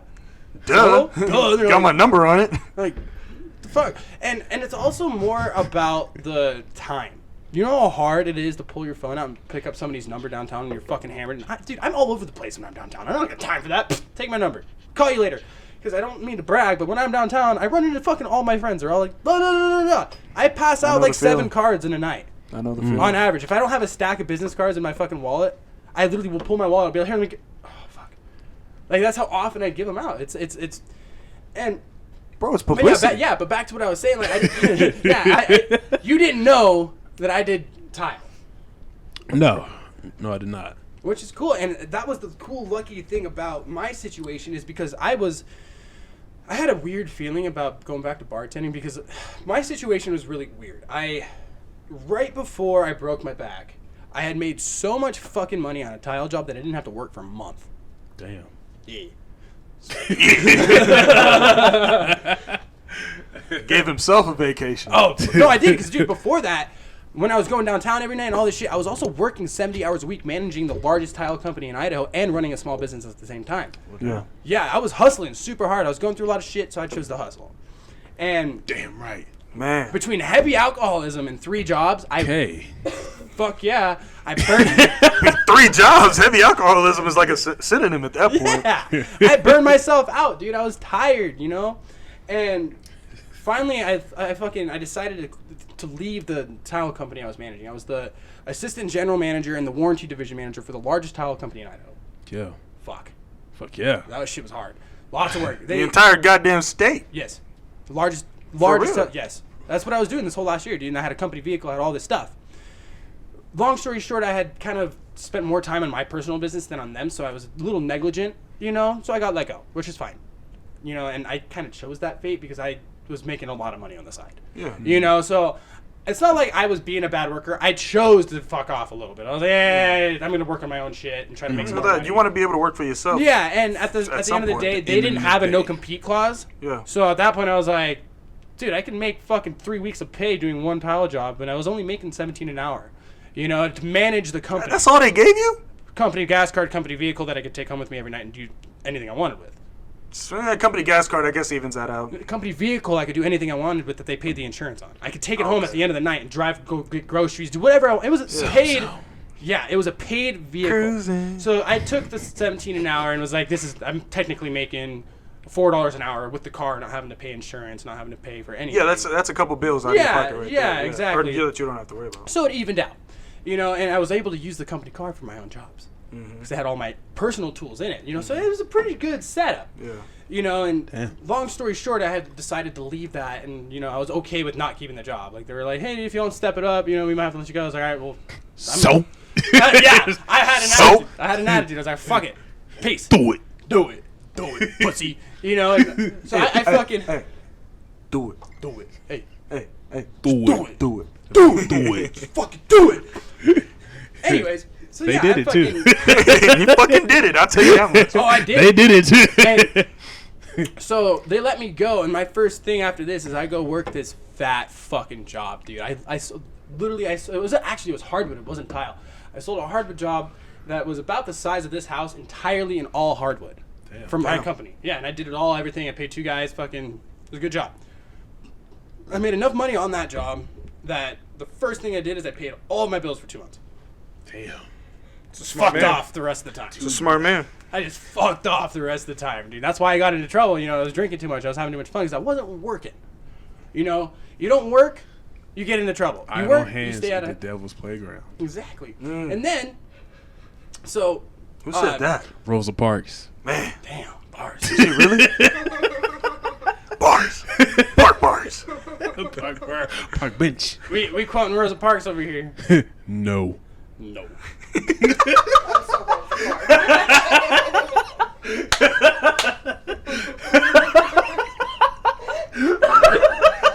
Oh God. All-time greatest Rosa Parks quote ever. No. No. Let's say there's definitely going to be some clips out of this episode. Oh yeah. 100%. Oh yeah. That's, again, Oh, God. go back to how hard it was to fucking do all this shit. It takes longer to actually get those clips from the podcast onto like TikTok and Instagram than you guys think. It takes, after processing, posting the video, if I want to post a clip from a podcast, I have to sit for about an hour and a half, go through it, find that clip, edit that clip. And it takes 2 hours to make one clip on my Instagram. Damn. That's not a joke. It's fucking terrible. That's why I want to find somebody to help that aspect. But back to where we were, I literally fucking had worked so much that I took that month off, right? Mm-hmm. Dude, 1 month off, I break my back. Okay? Jesus. I take another month off. Corona hits. Damn. Yeah, dog. That shit was fucked. Talk about insight though. That you Dude. took care of your 2 months of bills for that. I mean, I had already spent all my money on alcohol at that point, partying downtown and shit, because I had paid my bills. So all my I had a budget, you know, and all my budgeted money to spend was spent where it needed to be. And where I'm getting at is just kind of crazy, the whole situation, how I had a month's vacation, a month to heal, and then a month of quarantine. Yeah. I was ready to get ass back to work. Bro. Yeah. I was fucking pumped. And I don't even know where the fuck I was started on this story, but I just know that I had a point to it. And we're going to leave it at that. All right. Yeah, 100% respect That's that. a great way to end something like that.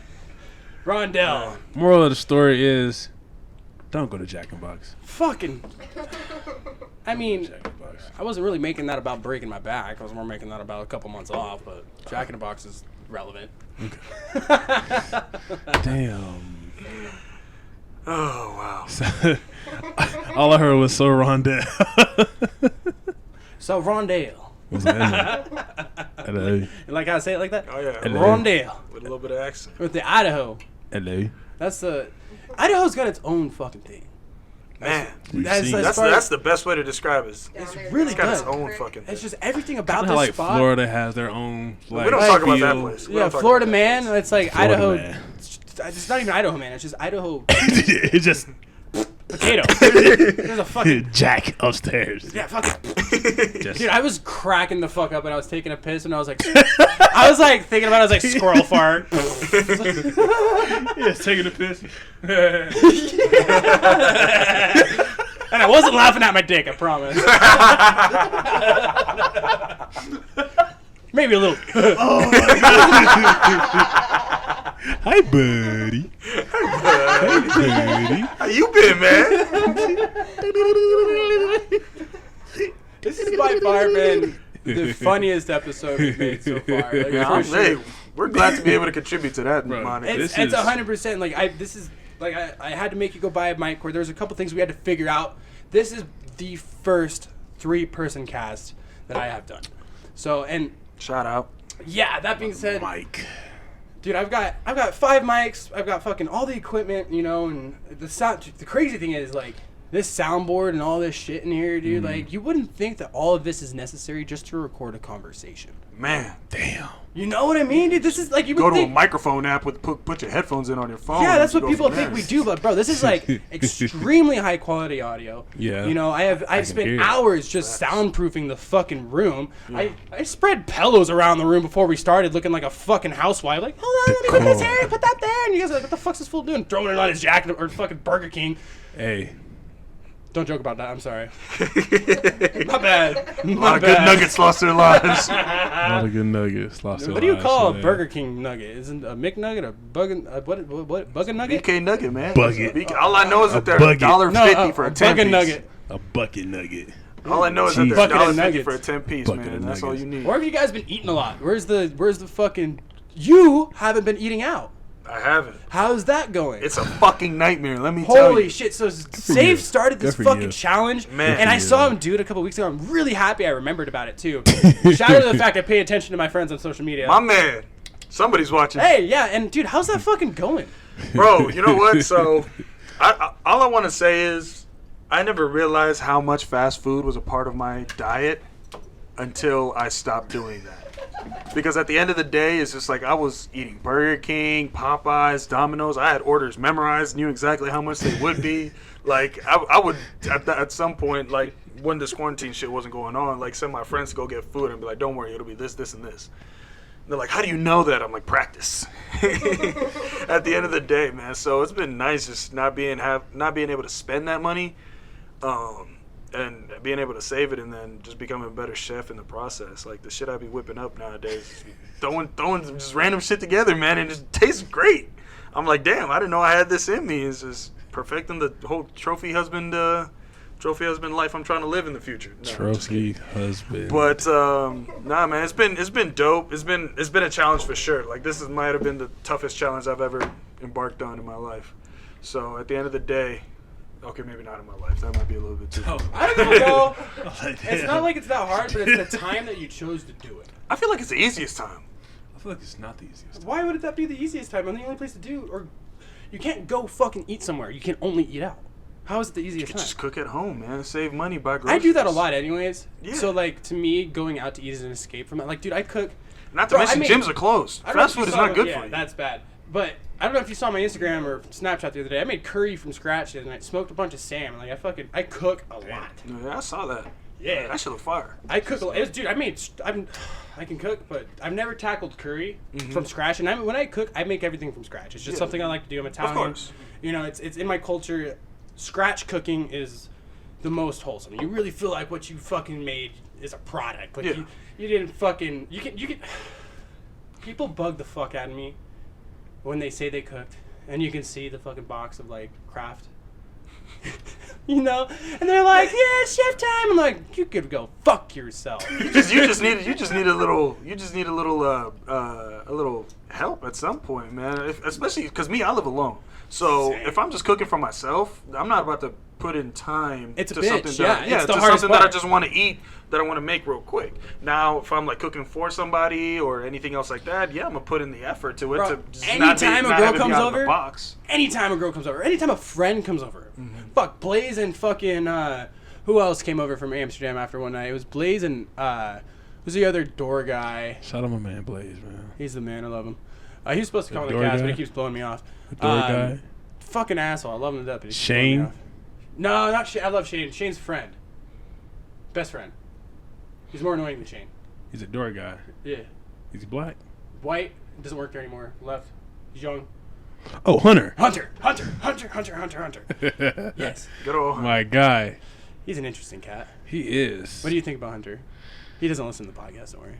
I've never had a problem with Hunter. I never had a problem with him either. He's always a cool good ass people, dude. but he's a cat. He's a character. Everybody's got to be a character. I mean, but bro, like you hung out with him via work. I hung out with him in a very personal level for a couple weeks. You know, he's a good guy. He's very interesting. Let's just say I have his number blocked. Like, God damn. We were homies, and then he pissed me off one day. I was like, hey, get your fucking shit together. Don't talk to me until you do. I mean, at that point, that might be a kick in the face, but I feel like it's a kick in the face for the right reasons. Yeah, it's also one of those things, like, me and him had gotten in an argument about something super not worth an argument. Yeah. And I'm a grown-ass fucking man. If I got a problem, we're going to hash it out, and it's done. Yeah. Yeah. He made it fucking so...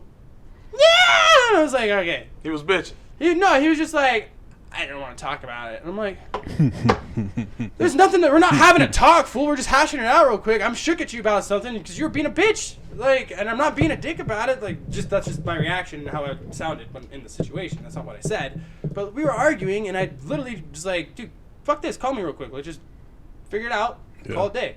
You know, he's a little younger. And how old are you, Rondell? 27. How old are you? 26. 25. I'm the youngest one here, actually. Yeah. He's like 21. So freshly, right? Yeah, like communicating at that age. 22, I think. Why'd your mic go fucked up? How's it fucked up? I don't know. It was all wobbling. Oh, because I don't have it like propped up. I have it like on like the chair, so it's like. Let's show that one more time real quick. Okay, watch. For those of you who are listening for all three of you who are listening to this podcast and not actually watching. Shout out to y'all. Got some Hayden high-quality Midkiff. content. I have decided, Hayden Midkiff, I shout you out on every episode because I know you listen, you son of a bitch. Who is this? One of my buddies. Hayden. Hayden. Shout out Hayden for tuning in, man, consistently. Hayden, you know, you Dude, I swear to God, I'm in Mark. literally all this shit starts I'm in Mark with one person episode like that. 100, and this fool's gonna be like, "Dude, you shouted me out on every podcast, you fucking weirdo." Hey, That one person, bro. He's been there from Ride or Die. He's been on the show too. He was actually on the show before the real Youngblood podcast. This is again, guys. This is season 2, baby. This is fucking. We're in it. We're in it. We're in it right now. And that's why I'm so Get in, glad. loser. This is shit people wait for on get Netflix. in, loser. We're Bro. going to season 3. Well, dude, we're in fucking quarantine right now. For people to sit in our conversation like this, like they can tune into this fucking conversation that right. we had at any time, and they could be a part of it. They dope. could put it on YouTube in their fucking living room and feel like they're talking with us. 100%. You know, and people like, dude, like your network, my network. I know at least one person out of my network that would do that. I don't know if you guys do. Real. But I know a couple. and that's not what it's about. And that's just the cool part for me as I benefit from your friends. Yeah, real, we having all you on, benefit I from really it. benefit from you guys. Coming Honestly, on the that was show. one of my main goals. Just trying to see if I can get something as dope as this, like the fucking audience that it deserves. Because Thanks. at the end of the day, if you're doing something and you're excited about it, who am I to shut that down? Who am I? Who am I? Like Like I I'm- said, Who the am I? video, the fucking What? YouTube, Like, that's just all work that I didn't comes aside expect of it. any of this. I will look dead in the camera and say I did not expect any of this. This man has his shit down. Hell yeah, dude. He has that shit down. You are the boy. third person in the last 24 hours to say that. Fourth, actually. Like, and Fuck yeah, people are starting to notice. People are starting to I'm notice. so glad the route that I took to just not shit posting on it the second I posted my first episode. Yeah. Yeah. Because then people would have been like, Patience is the key, bro. People in the Patience and streets said consistency. you're garbage, and I've had friends that have been around that were in that little clique of, hey guys, go watch this, help me out. You know, the originals. You know, and they've been Yeah. on the show, they've been around. One of them called me yesterday because I asked him to come on again, and he didn't know that I had moved. When I first originally had him on the show, it was a mobile podcast, so we just did a phone call. You know, so he didn't go like check on it and go like see it. He just enjoyed the conversation. Oh, cool, thanks for letting me do that with it. You know, and then a couple weeks later, I had one of his really good buddies on and had the full camera gear with a guy doing the production and doing the whole thing, doing everything, and literally he finds out about it from the guy who was on the show, not from me. And I called him last night and was like, hey dude, like what are you up to, man? Like you wanna chill? And I was like, I don't know if you're free on Tuesday, because usually when I call him, it's just like, hey, let's just hang out. But I call him and I'm like, what day do you have time to come do this? Like, we make this a thing. We schedule it. It's very professional. It's very just 5 o'clock, show up, we'll do sound check, we'll get this going, you know. And he says the next thing to me is, dude, I've been watching your shit. Like, I watched Kelsey's episode, you know, and I was on the show and shit. Like, you know, I know about it. But no, I watched your show with Kelsey, dude, and you're meant to do this shit. Like, you Isn't that a good feeling just to hear that oh, shit? fuck, it hit so hard. He just, Man. and he really, and after that, I got another thank you. I'm genuinely being thanked by people for doing what I love. And I'm like, what the fuck? And what world am I living in right now where like, you hear Joe Rogan talking his podcast, he's like, dude, I love doing this. I fucking absolutely love doing this so much. Like, start a podcast, do your shit, do your thing. Nobody gives a fuck about what you're going to do, but what you've already done. Facts, bro. Yeah. Nobody cares, bro. And forever, I've been saying, I'm going to start a podcast. I'm going to start a podcast. Hey, man, that's really cool. I'm going to start a podcast someday. Fuck you, I have a podcast. Yeah, fuck Hey, yeah. man, it's either one day or day one. Right? It's either one day And or that's day our one. goal. All right, boys, we have been going now for the longest episode ever on the YoungBlood podcast. Goddamn right, baby. By- Dirty 30. Wait for it. Dirty 30. By 3 minutes. Woo! Just barely cracked. We are 3 minutes away. Oh. The longest episode I've ever had is 1 hour and 50 minutes. We are at 1 hour, 47 minutes, and 59 seconds. Ooh. Isn't that shit insane? How, like, dude, And we've literally done nothing just sit here and talk, bro. That's Right? the dopest shit in the world. you've been at my house. Yeah. We Yeah. cracked a couple brews. No big. Me and him, you didn't drink, but we cracked a couple brews. No. Right. Yeah, he's a good boy. He's a good boy. And dude, the time just flows away. And I can definitely say, having a third person on the podcast, this has been the funniest fucking episode I've done so far. I'm glad we could contribute, bro. I had- I'm We glad should have could like a contribute fourth- low key. I feel Right. like I have another mic. All I need. Check it out, dude. I got another port. You're I ready got. for it. I for got sure want to get on with room- Clay. Man, what? I would love to get on with Clay one time. I gotta get on with Clay That's the one thing, bro. time, You've bro. done it once. Now what are you? You're hungry. Facts. You're fucking hungry. Facts. Did this shit once. Good eats. Fucking Good hungry. eats, baby. Shout out. Hey. Oh, that reminds me, boys. Quickly, give your Instagram handles a shout out. All right, my Instagram handle And is- explain why the fuck you have matching names, you queers. All right. Go ahead, Deezy. All right, so my Instagram. So my Instagram is goodeats_DZ, GOODEATZ_DEEZY. Just rolls off the tongue. Come on now. Would you spell it for the illiterate people out there that don't know how to rap or sing and don't know those words you just said?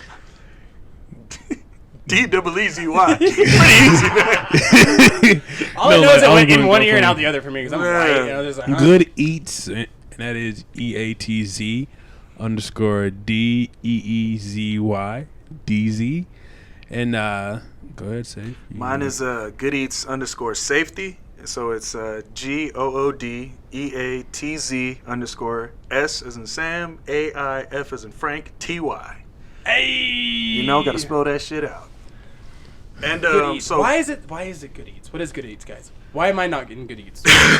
am I not dark enough or cool enough? Like, what is this? Oh, that wow. has nothing to do with that, man. So Good Eats at the end of the day was something that was started from two of our friends who just basically wanted to make a name of something and involve it into something. And why the fuck more. haven't you brought that up on this yet? There's a time and place for everything, man. The time is now, and the place is here. Exactly. And it's just evolving as the more it grows, and we would honestly be doing it an injustice to not be able to be able to dive into it forward and have you guys just check it out. So shout out everybody on Good Eats. Go ahead and follow them. All you gotta do is type So it in the is search bar. Good Eats? I would say like a crew. It's And more of like movement? a it's movement. everything. It's a Like movement. everything that you said. So it's a crew. It's a a movement. I like that. Mainly like evolving. a movement, like mainly with the guys and stuff who started it out in Do you have a group chat? Hmm? Is there a Good Eats group chat? Absolutely, Yeah. there is. Am I not invited to the Good Eats group chat? Bro, you Man. would be so lost. Mainly, You would no, be like so lost in mainly. there. That's a dark thing again, isn't it? No, not at all. Actually, it's a matter of just familiarity. That kind of podcast. It's a matter of That kind of familiarity, podcast. bro. Because the people that are in it have been together for the last 7, going on 8 years now. Mhm. Like we all Mainly came. since like football and stuff. Like Did you guys play 2014 football together? and He did. I did. Together, I said. No. No, I played. I played football. Played. Boise State. Oh, you played college football, right? I just Yeah. played in high school, and you played in high school. I too, played right? in high school. Yeah. What'd you play? Defensive end. Lost a lot of weight. Had a kid. So Had a kid. Had a kid. Good for you. But Were you a yeah. walk on or were you a scholarship? Scholarship. Okay, But also That's junior always college. an important question. Junior college transfer though. Did you pay for school or did you not? Did you go to school or did you not? 'Cause I didn't. But yeah, like that was mainly what man. those guys started it from, like the college, like the football, and mainly what they kind of wanted to like accomplish was, when we like strive for like something great or like do like something great, it's called like a goodie, like Right. like you did good in like practice, like That's football. good eats. That's Exactly. Hey. That's a good You know, eat. good That's eat. a good eat. That's some good eating That's right a there. good I eat like right that. there. I So like it's that. like We're gonna more like shout a out movement. good eats. Why you say good eat? Guys, I can't. I have Hey, to. just let it roll off the tongue, bro. Good eats. Good Good eat. eats. Good eats. What is that? I got a golden ticket. I've got a golden ticket. I got a golden ticket. Why you so I fucking hate you two so much. Oh god. shitty baby? Shitty baby. Shitty baby. Ba-ba-da-ba-ba, man. You know how it goes. Ba-ba-da-ba-ba. Everybody gets one. Tell him, Peter. Apparently, everybody gets one. No, that's the rule at fucking Challenger Co. Everybody gets one. You know what that means? Oh, I don't want to know. That means everybody gets one time where they get sent home because they're too drunk. You get one. Really? You didn't know that? Fuck. Now you tell me that? No shit, Sherlock. You didn't know that? Everybody No. gets fucking one. If you've worked, because dude, you work at a bar. bound to You're- happen. It's But the dude, bartender- Okay, the well- thing is, they base it off your ability to not do it again. You get your one, They tell you, hey, don't fucking do it again. That's your one. Yeah. I got a few. He got a few. That's your one. I got a few warnings. Everybody gets Back one. to why Munson hates me. Everybody gets one. Casey was like, "Hold my beer." Oh my beer. Hold my beer. You said one. Matter of fact, don't. Give me that shit. I mean, dude, I'm the kind of bartender who like fucking put a beer behind my till. Bro, I feel like if you don't, it'd be boring. Depends on the bar you work at. I worked at many bars that are very strict about drinking. I worked at many bars that don't give a fuck, and I worked at many bars that care. Like, don't ask, don't tell. You know, like they say no drinking, but we know you got hammered last night, and we're just gonna leave it at that. Like, you know, like it's just don't fuck up. I got fired from jalapenos. Hey, fuck you. Quality job. No. Did you cook? Like, what the fuck did you do there? I got fired for taking a shot, and I was a bartender there. The one on Broadway? Yeah. Fuck them. Fuck them. That place, dude, their food is shit. Hey, that California burrito's pretty fire. Fuck that Food place. is pretty good. If I want a California Steak burrito, I'm burrito. gonna go to fucking Los Betos. Not a sit-down restaurant that serves If you me shit want in a runs burrito. for 3 days, you go to Los Betos. And I would rather runs for 3 days because it tastes goddamn good. I wonder why. Asshole be burning. Man! Excuse Let's see me. if you get that Verde sauce. Excuse me for having my boys back because they fired him. I know, but yeah, it's like. Would you so rather me mainly say what it's the happened best was- spot in town and he fucked up? Okay, let's not go that far. Let's not No, go so they're good, but they're no, not the so best like, spot in town. like no, so like mainly what had happened was,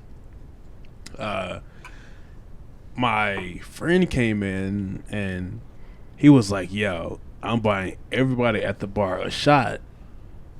Take one." Right. I'm like, okay, so this is my friend. I'm bringing a lot of business to the bar and stuff like that. So I've never done it before. I've never got like spoken to at all. So Or was the policy there like you're supposed to ask, or like there was just no policy? You didn't know what? No. Did they tell you no Yeah. drinking or like? mainly they told me like if you're like person and stuff is like buying like a lot of shots and like you're making like hella money, then like it's okay and stuff like that. They It's like told you take, that? like one. Yeah. So it's discretion. So yeah, so like also so I take one shot So- and like they come up to me and it was like, yo, you can't do that. Da da da da. It's a bad look. I was like, oh shit, okay, my fault. It will never happen again. Never happen again. They took that to heart. There was like, I was like, oh, we know it's not.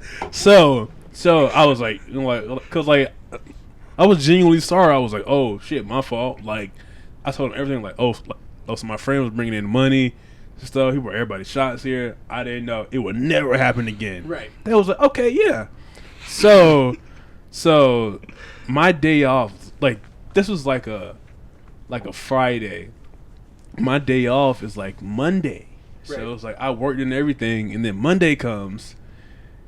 They called me. They was like, "Yo, so that whole shot incident that happened, I don't think that we can work together anymore. My work week starts on Tuesday, so it's like I'm literally getting ready for like my whole work week. They called me on my day off and was like, "Yeah, I don't think that we can continue to work together after the whole shot situation." I was like, "Yo, like." Got fired on your day off. That was literally like my first warning, my first everything. And I took one shot from my Damn, friend. Greg. I had a similar situation happen to me at Ranch Club. I bartended. Ranch Club. Yeah, I bartended there for a bit. Basically, I bartended there right as the transition from Kovac buying it. Jason Kovac, the owner of Silly Birch. Cool dude. Yeah, great cool dude. fucking guy. I absolutely loved working for him. I was the Sunday bartender there, and I had a regular come in. It was really dope fucking lady. Like, she was really good friends with Jason. And do you know the beer? Yes. You do. You got nothing to do. You're fucking on a podcast. Get over it. He's got a point. Yeah, he's not drinking. You got to drink for him. Exactly. So basically, Take a shot Shut to up. me. I hate people say that. So like, oh, you can't basically, I had been bartending here or there for like a month at the time, not very long, and it's So, like it's what the is kind of that? place where you got to like work as a server and a bartender to work your Okay. yeah. So I had to take a couple serving shifts there, but I got my Sunday bar shift. Thank you so You know, that was nice. I had a really fucking weird situation come in there because it's like, dude, it's a cool spot. Like, they let you drink there, but you have to ask your manager, and that's totally cool. Fair? Totally fair. When it's Sunday morning and there's no fucking management there, the bartender is the fucking manager, okay? Yeah. That makes sense. I'm sorry. Fuck you for this. This is stupid. I got fired because I took a shot with a customer. For one, I turned down about 8 times. I was like, I'm sorry. It's a hairy thing. There's no management here. I can't even ask. And she's friends with Kovac directly. I've seen her in there partying with Kovac so many times. She's like, dude, I'll text Jason. Like, you're fucking cool. It's one shot. I'm buying it. You know, it's fucking Sunday morning. I'm a hot 40-year-old blonde chick drinking at a bar alone. Please take a shot with me. And I was like, pet. Off a damn sure would have took that shot. Fuck yeah, you woulda. Without a second hesitation. Yeah, and especially because she said, I'll text Jason. Like, no harm, no foul, right? Mm-hmm. And apparently the kitchen manager was there, though, and I could have asked him. I didn't fucking know the kitchen manager The had fuck anything. the kitchen got to do with the bar? That's what I'm saying. I was like, dude, I never even see that motherfucker. He's in the kitchen. I didn't even know his fucking name. Like, what? Like, literally. And so I get called in the next day on my day off, and they're like, hey, dude, we need you to come down there. I'm like, what do you mean you need me to come down there? Like, what the fuck's going on? They're like, we need to talk to you. And I'm like, fuck. They got me. Fucking cool. And I'm coming from China Blue at this point. This was my first job right after leaving China Blue. And, bro, I used to get hammered at work at China Blue, bro. Like, so, to me, and I could handle my shit, though. I could take, because, like, I would not drink the company's liquor. I would get people to buy me shots because I have that mentality. I have that, buy me a shot? You know, and it would just become a habit to get my sales up. Mm-hmm. That's what it was. Munson, I hope you're listening to that. Because that's the truth. Like, he thought I would be stealing from the company. I'm like, nah, fool, all the shots I took, I sold. I sold. Smart man. Exactly. I got fucking drunk, but I sold the shots off of customers. Like, I'm not a hot chick, but I did what I fucking could. Everybody gets one. Yeah, everybody gets 2. I'm just kidding. I get 2. Yeah, so fucking... This chick convinces me to take the shot. I get called in the next day to talk to them. I'm coming from China Blue. I had already established with them that I came from a nightclub environment. I'm a Sunday morning bartender, and I came from a nightclub environment where I'm allowed to take shots based on my discretion. Went from making vodka Red Bulls to Bloody Marys. Exactly. Oh, that was very accurate. Yeah. With the asparagus in that hoe. Celery. I make a damn good Bloody Mary. Anyways. I hate Bloody Mary. I can't drink Bloody Mary. I don't trust either of you anymore. But Good. I wonder why. so I get called in the next day, and they're all like, we need to talk to you. And I'm like, okay, what about? And I come in, and I sit down, fuck you. And I said, Go fuck yourself. go fuck yourself. And I'm sitting in there, like, I'm on my way down there. I'm like, why the fuck am I wasting my day just to come here and get yelled at? Whatever. I walk in, and the general manager and the assistant general manager are both sitting in there, and they're just like, all right, here's the deal. Did you take a shot with a customer yesterday? I was like, fuck yeah, I took a shot with a customer yesterday. Duh. Yeah. Like, why the fuck wouldn't I? And I explained the situation, and they're like, well, were you there the day we had the meeting where we said no drinking allowed? And I was like, yeah. And they're like, so you know you can't drink? And I said, yeah. Do you not understand the situation? First of all, I am coming from a fucking nightclub as a speed bartender where all I did was drink all night, so it's a little bit of an adjustment. Second of all, it was a fucking shoddy situation in every way, shape, and form because the chick was friends with Jason, said she would text him, and not a single manager was there. Why am I getting any kind of heat right now? And they're like, well, you could have texted us. I was like, you wanted me to fucking text you on your day off and be like, hey, can I take a shot at work right now? That's doing too much. That's doing way too much. then I don't want to see a text from you on my day off. And then they said, yeah, that's what you were supposed to do. And I was like, are you fucking kidding me? And they're like, but so we have to let you go. And I'm like, bet. And I had walked there in boots and Wranglers because I'm a fucking at a country bar. And it's 90 degrees in the middle of July. And I'm like, Jesus. bet. I turned my happy ass around and started walking home fucking 2 miles. I'm like, this is awesome. They call me back. Called me back. What they do? They called me back. Boots are meant for walking. 10 minutes after that. No. 10 fucking minutes go by and they call me. While you're on your way home. Oh, I'm walking home. They're like, hey, dude, where you at? And I'm like, I'm fucking walking home. I just got fired. We need you to come back. We need you to come back and work. Tell me they didn't said that. Well, Tell me that. Well, can you come back? And I was like, the fuck, why? And he's like, well, we just talked to Jason. He said you owned up to it, so we're not going to fire you, but we're going to put you on a 2-week suspension. Oh. I was like, you didn't think about talking to him before you fucking fired me?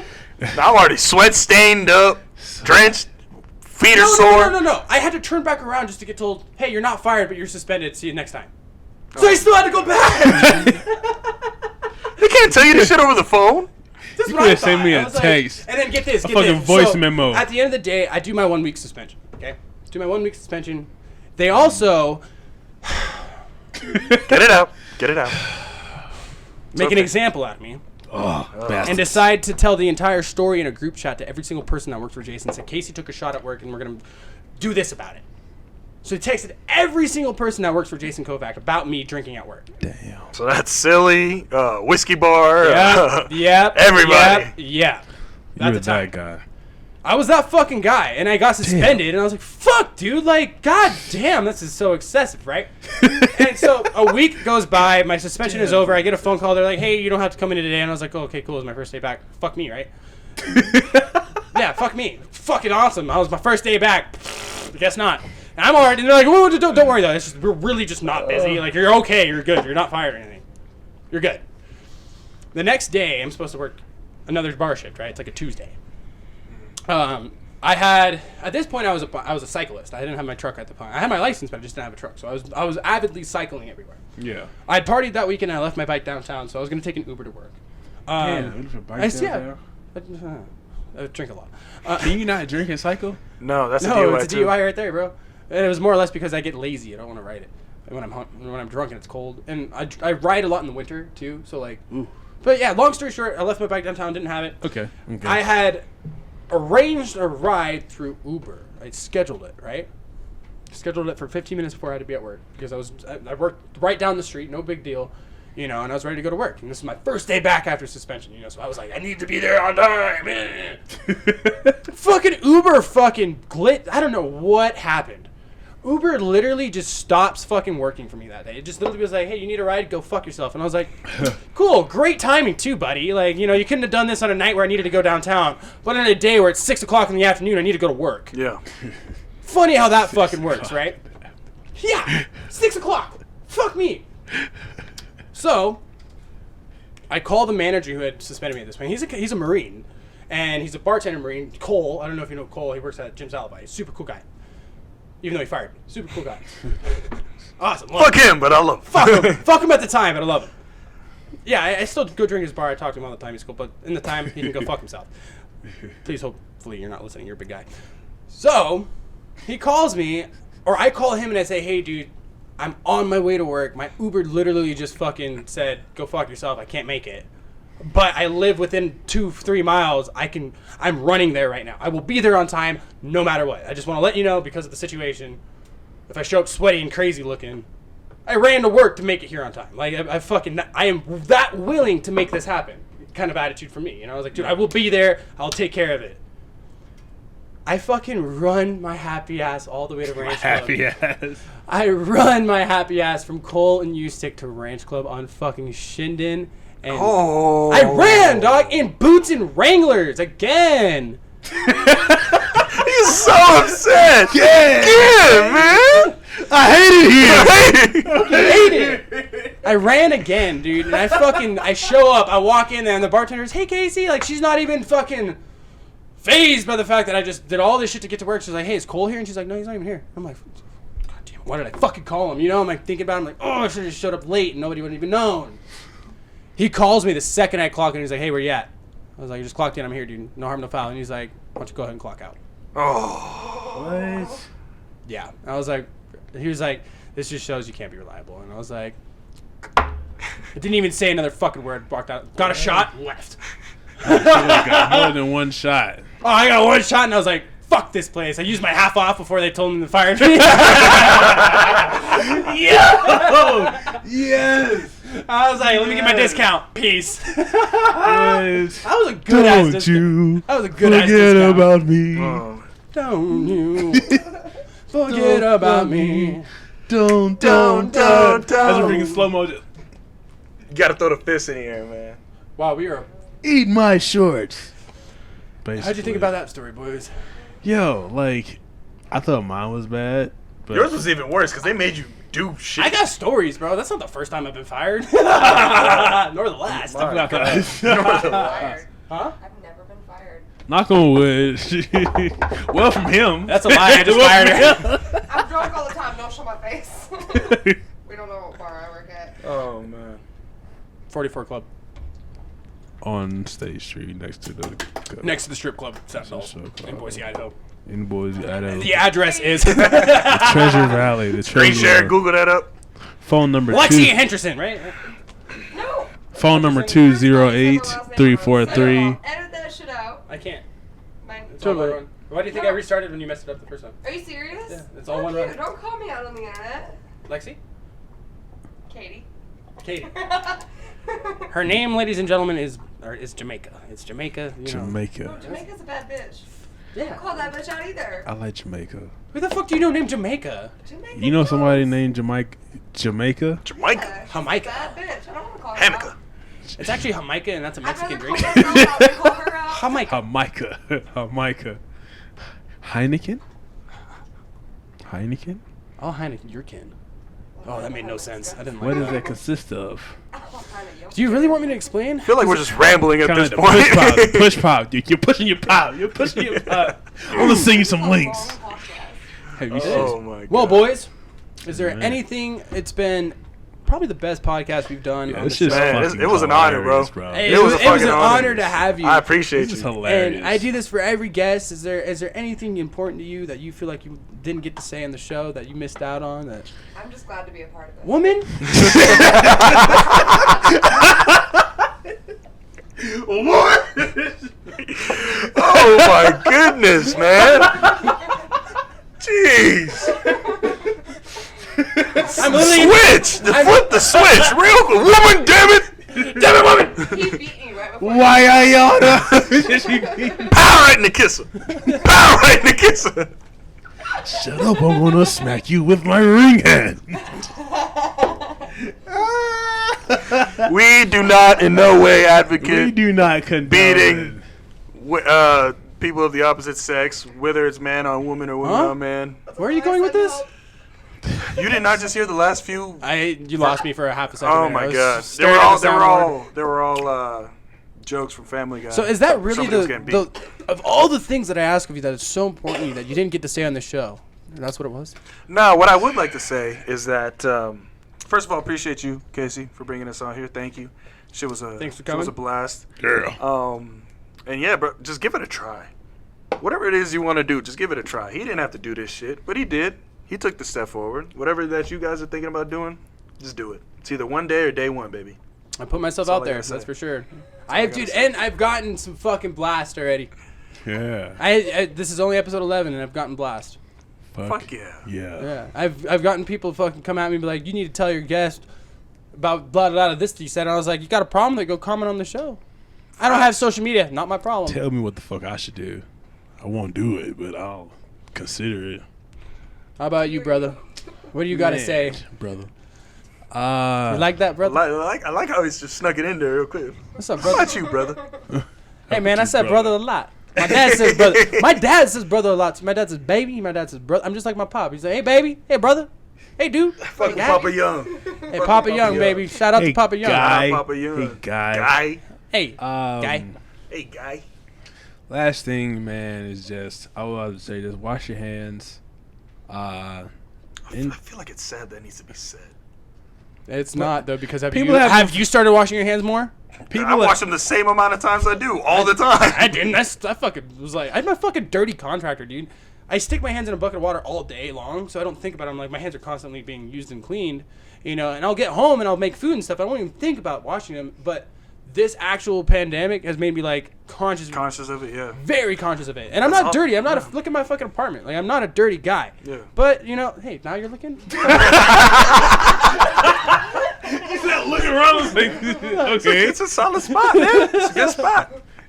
Wash your hands, he says. Wash your hands and just basically don't let this whole pandemic thing quarantine your creativity.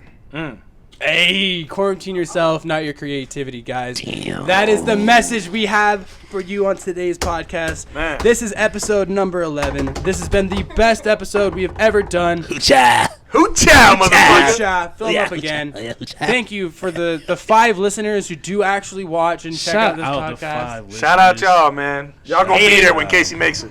Hey, 5 listeners, 2 of them are here. But anyways, shout out to you guys. Girl also. Lex, thank you so much for your help Appreciate today, you. even though I was an asshole to you the whole time. Again, everybody who listens to this show, just thank you so much. No. I hate you both. I ain't gonna be here. I need to take their mics away. Again, everybody who pay her like boss tops. You finna pay her boss tops. Would you let me say bye to my guests? I'm sorry. It's okay. I apologize for my outburst. I'm sorry.